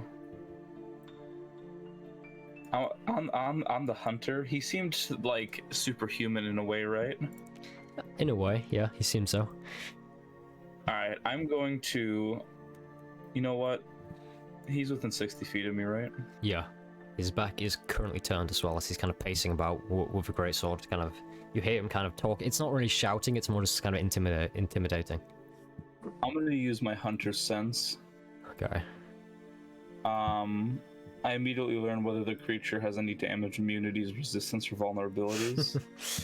Okay. And what they are if the creature is not hidden from divination magic. Does that count with condition immunities as well? It Or is it doesn't just- specify, but I would imagine that, Yeah, that it does. I'd say so. So you look and you have this insight, and you reckon this person is immune to poison. They cannot be grappled, paralyzed, poisoned, or restrained. Oh shit. Okay, do I know any vulnerabilities or resistances that they have? None. And I also know what they are if the creature is not hidden from divination magic. Yeah, it doesn't seem to have any resistances or vulnerabilities, just the immunities. Which was Do I know what he is, though? Is he Oh. like a human? or- as in species-wise? Yeah. He is a human, Okay. but enhanced in some ways, it seems. I'll let the group know that he might, like, due to my hunter's like insight, basically. Like, oh, I just kind of know this. Oh, looking at him. yeah, He looks for kind my of ugly. hunter's He sense. might do this.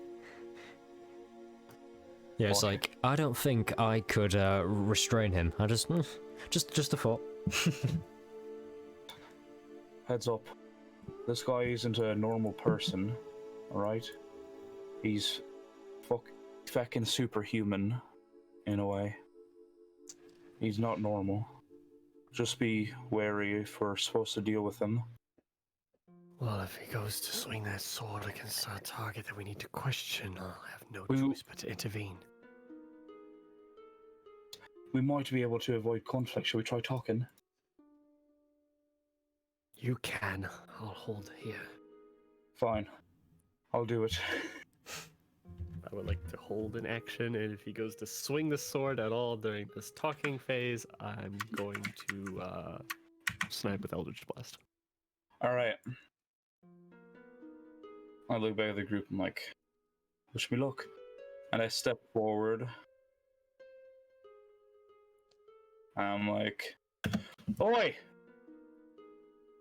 As you step forward, the kind of the sadness of the camp kind of really hits you. It's obvious this was a lived-in place. You see, like, even like the dining room has been like crashed and shattered, tables destroyed, chairs destroyed, and relative skeletons of people kind of strewn all over. It looks like it was a massacre of sorts. And as you shout out, this guy who's facing away with you with a greatsword, his head just kind of half snaps around, kind of. And you see, like, with just him kind of staring at you out of the corner of his eye. His hand kind of fastens on his greatsword, and he begins to slowly turn, taking his sweet time. And he kind of faces round to stare at you, and you get this kind of full kind of vision of him as very kind of intimidating build. The wide shoulders and the beautiful greatsword in his hand. You see his eyes are kind of flaring up with this kind of anger. He just stares right at you, kind of not saying anything. And as you actually approach him, Colonel Baird on the floor next to you seems hugely confused about what's going on as he sees, obviously, you enter. And he tries to escape, but as he does so, you see the Blood Hunter kind of put his foot on his ankle and just kind of push, and you hear like a horrible kind of crunching noise. He just pins him in place.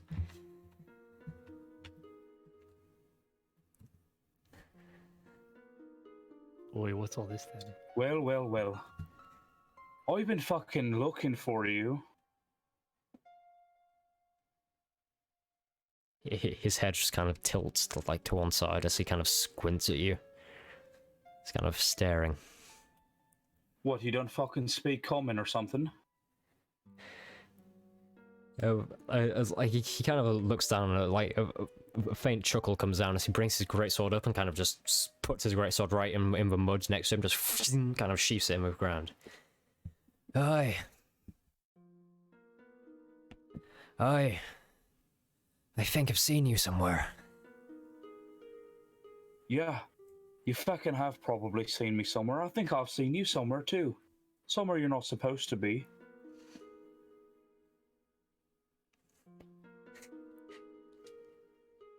You know, why are you here? Why am I here? Well, because you got some explaining to do, mate. Alright? All this funny business with all this shite needs to stop. I want to know more about it. You're not very good at hiding your fucking scent, by the way. Tracked you all the way here. Are you even trying, mate? How did you, a human, track me? I have my ways. I'm good with the woods. You see as he gently takes his kind of greatsword out of the mud and once again wielding, he kind of points it towards you. Are you one of them? A lichen? And as he does this, he gestures to Colonel Bird on the floor. Am I a lichen? Of course not.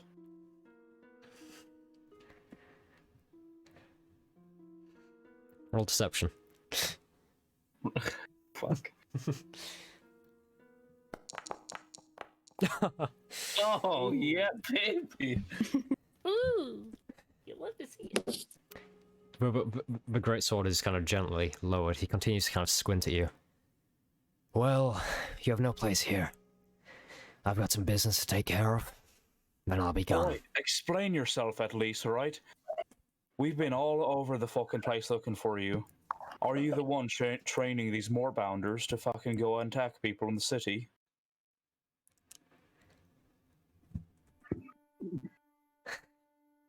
They weren't supposed to attack It definitely people. seems like you know what I'm talking about.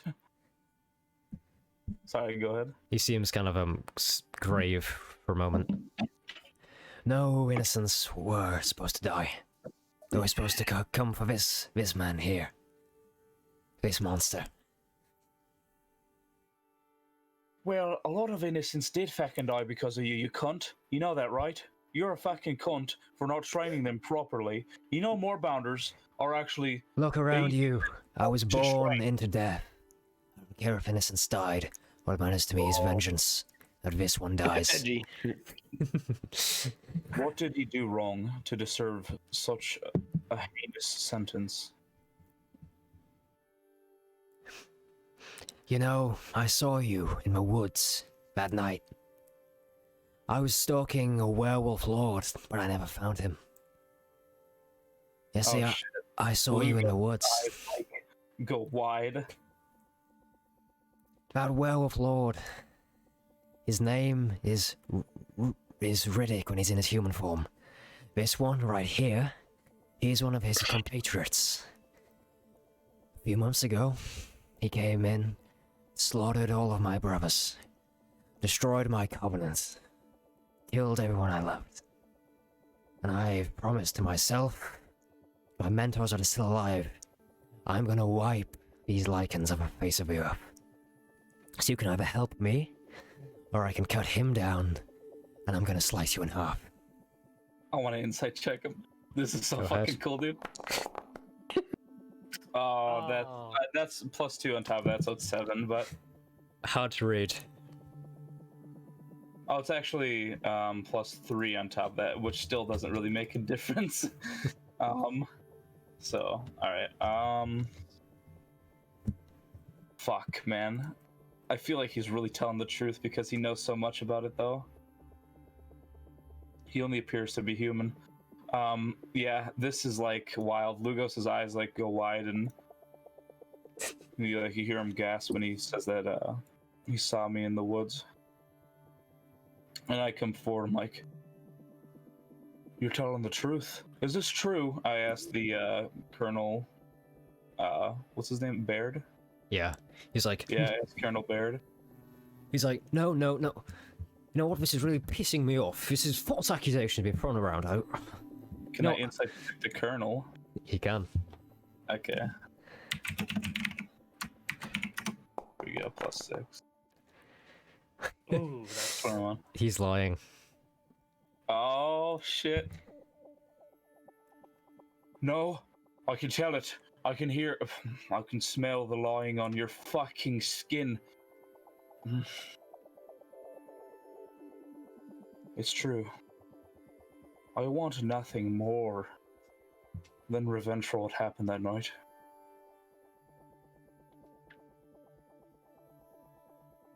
You are a fucking werewolf. You associate with a werewolf lord. You fucking scum. You killed my fucking sister. And I'll step forward. You see as he begins to kind of squirm on the floor, and he's like, "No, I'm a politician. I'm a good politician. I don't have any of those traits. No." Back up. I'm sick of listening to your lies. Scum like you ought to be put down anyways. I'll give a look to the human guy, the guy that I was tracking earlier.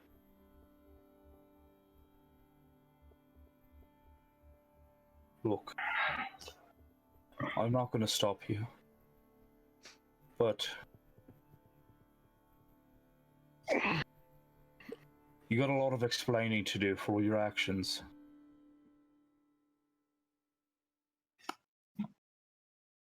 Go on.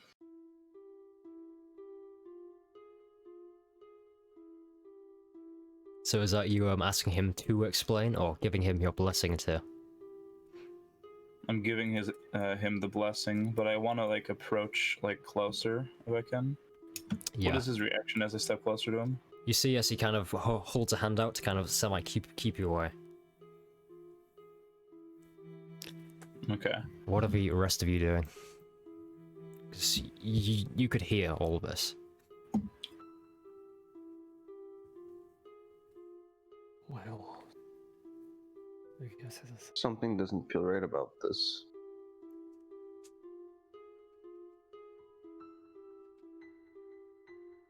I look to Maverick and I'm like, honestly, I think they both deserve to be punished in some way. I don't know if anybody should die here. I mean, maybe the werewolf, but the other one. I agree. Oh, I'm talking to Maverick. I wasn't talking to you. Oh, never mind. Whoops.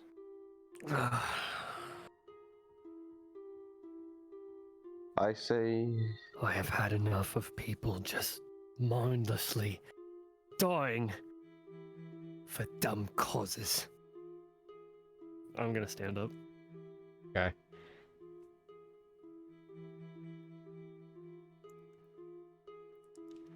Very Oh my God. confusing. I kind of just want to see how it plays out, to be completely honest. I'm gonna move up right here behind Lugos. Okay. As you all begin to kind of stand up, you see as he kind of grips onto his greatsword and turns around to look at Colonel on the floor, and as he does so, you see Colonel begin to kind of whimper and cry almost. Like you see like some tears kind of welling up in his eyes, and he kind of again starts to like squirm away. He's like posh purple silk robes kind of in the mud, kind of getting completely caked in this dirt. He kind of tries to squirm away, and he's like, "No, please, I can't control it. You know, I can't control what I do. I'm in a form. It just happens. Please, I don't need to die over this. No one needs to die over this. It wasn't my fault. Please, it wasn't my fault." You couldn't He's kind of control squirming her away. and report my sister limb from limb. No, you don't understand. It's like a different person when and he's like kind of horribly kind of jittering about as he kind of goes And he kind of moves backwards, and he's like, when the triggers happen, you just kind of turn and go on a rampage, please. No one has to die for this, do they? Is there a cure for this lycanthrope? I can't say the word. Lycanthropy. Yeah, is there a cure for it, perhaps? You see us, guy with silver hair turns, and he's just like, yeah, a blade through a heart. Can I do maybe a history check to see if I actually no, that would make sense for me? Can I insight?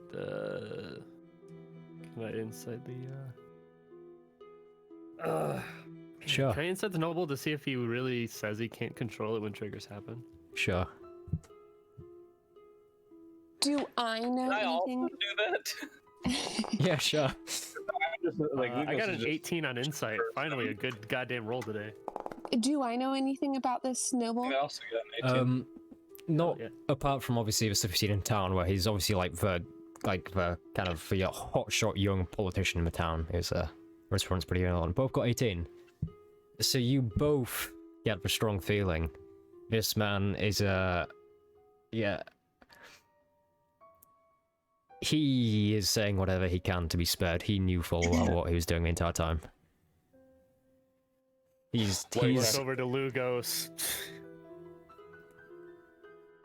Politician like that. Rotten from the core, all of it. They would say that they bored a baby out of their fucking arsehole just to avoid taxes. They'll say anything to lie. To get ahead. If What's anybody, your name, by the way? I nod my head to the man with the greatsword.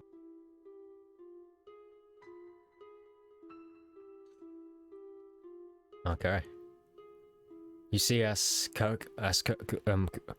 Conal Baird on the floor as well.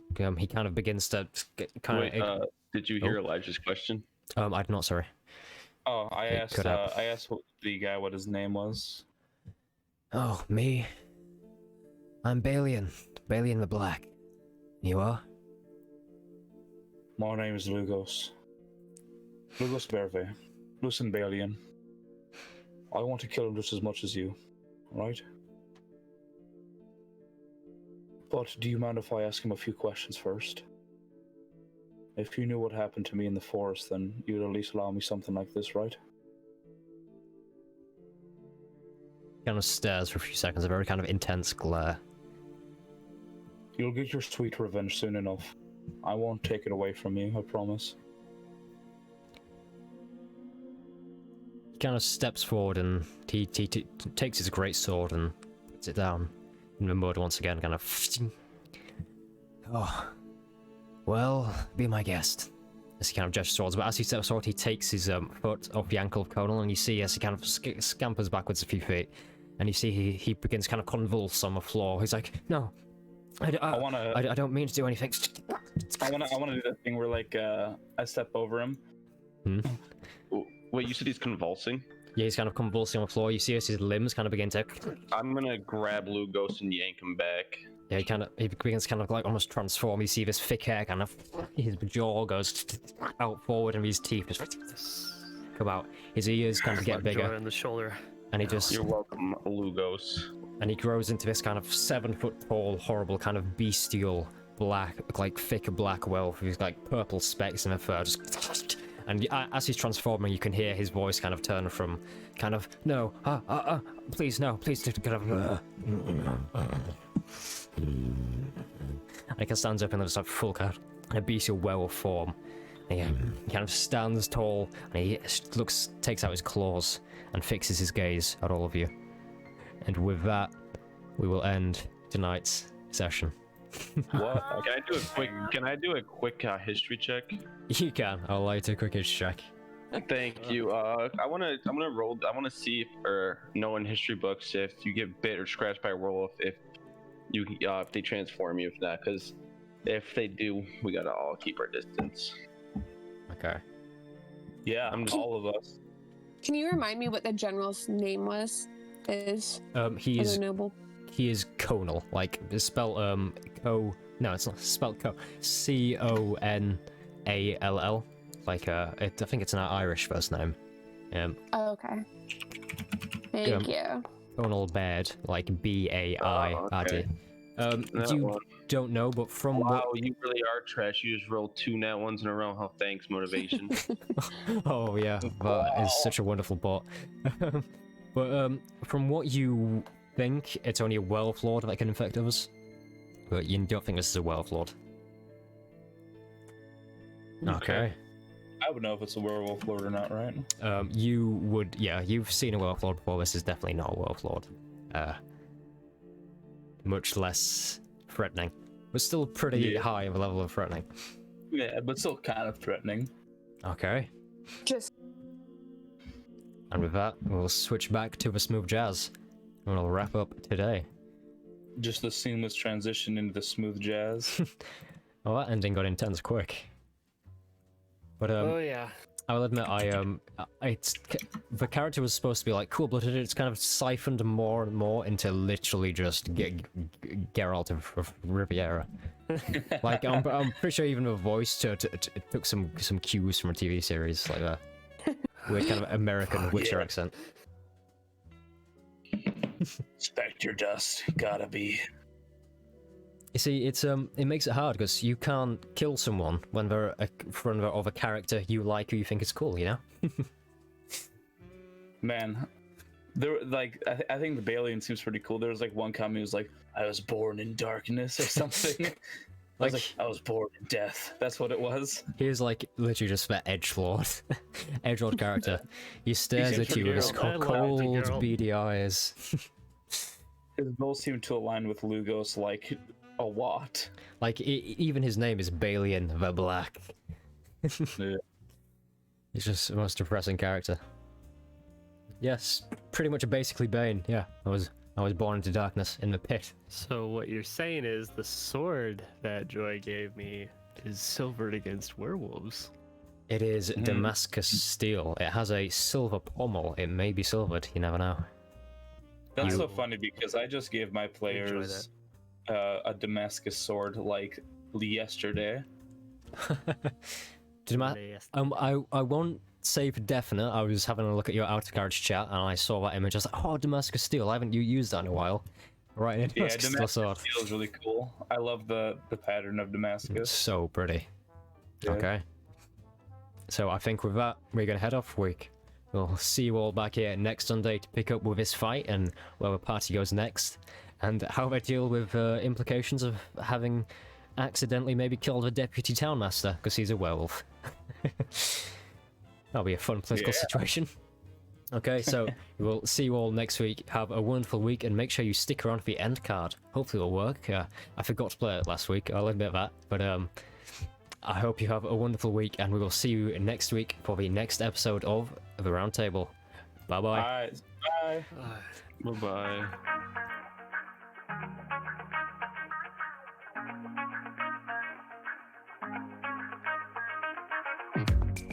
Have this strangest feeling, don't know what to believe in. Cause every time you touch me, I can't control my body. Oh, baby, you are on my mind, all I think about, and I don't wanna stop. I don't wanna stop. Could you come closer to me? I just can't resist you. I'm giving up. I'm giving up. I am stuck in a dreaming. I can't help what I'm feeling. I don't know if I'm breathing when you are with me. My heart is beating. I am stuck in a dreaming. I can't help what I'm feeling. I don't know if I'm breathing when you are with me. My heart is beating. I'm giving up. I'm giving up. Getting into you. I'm giving up. I'm giving up. Getting into you. I'm giving up. I'm giving up. Getting into you. I'm giving up. I'm giving up.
Baby, you are on my mind. I can't control my body, can't control my body, body, body, body, body.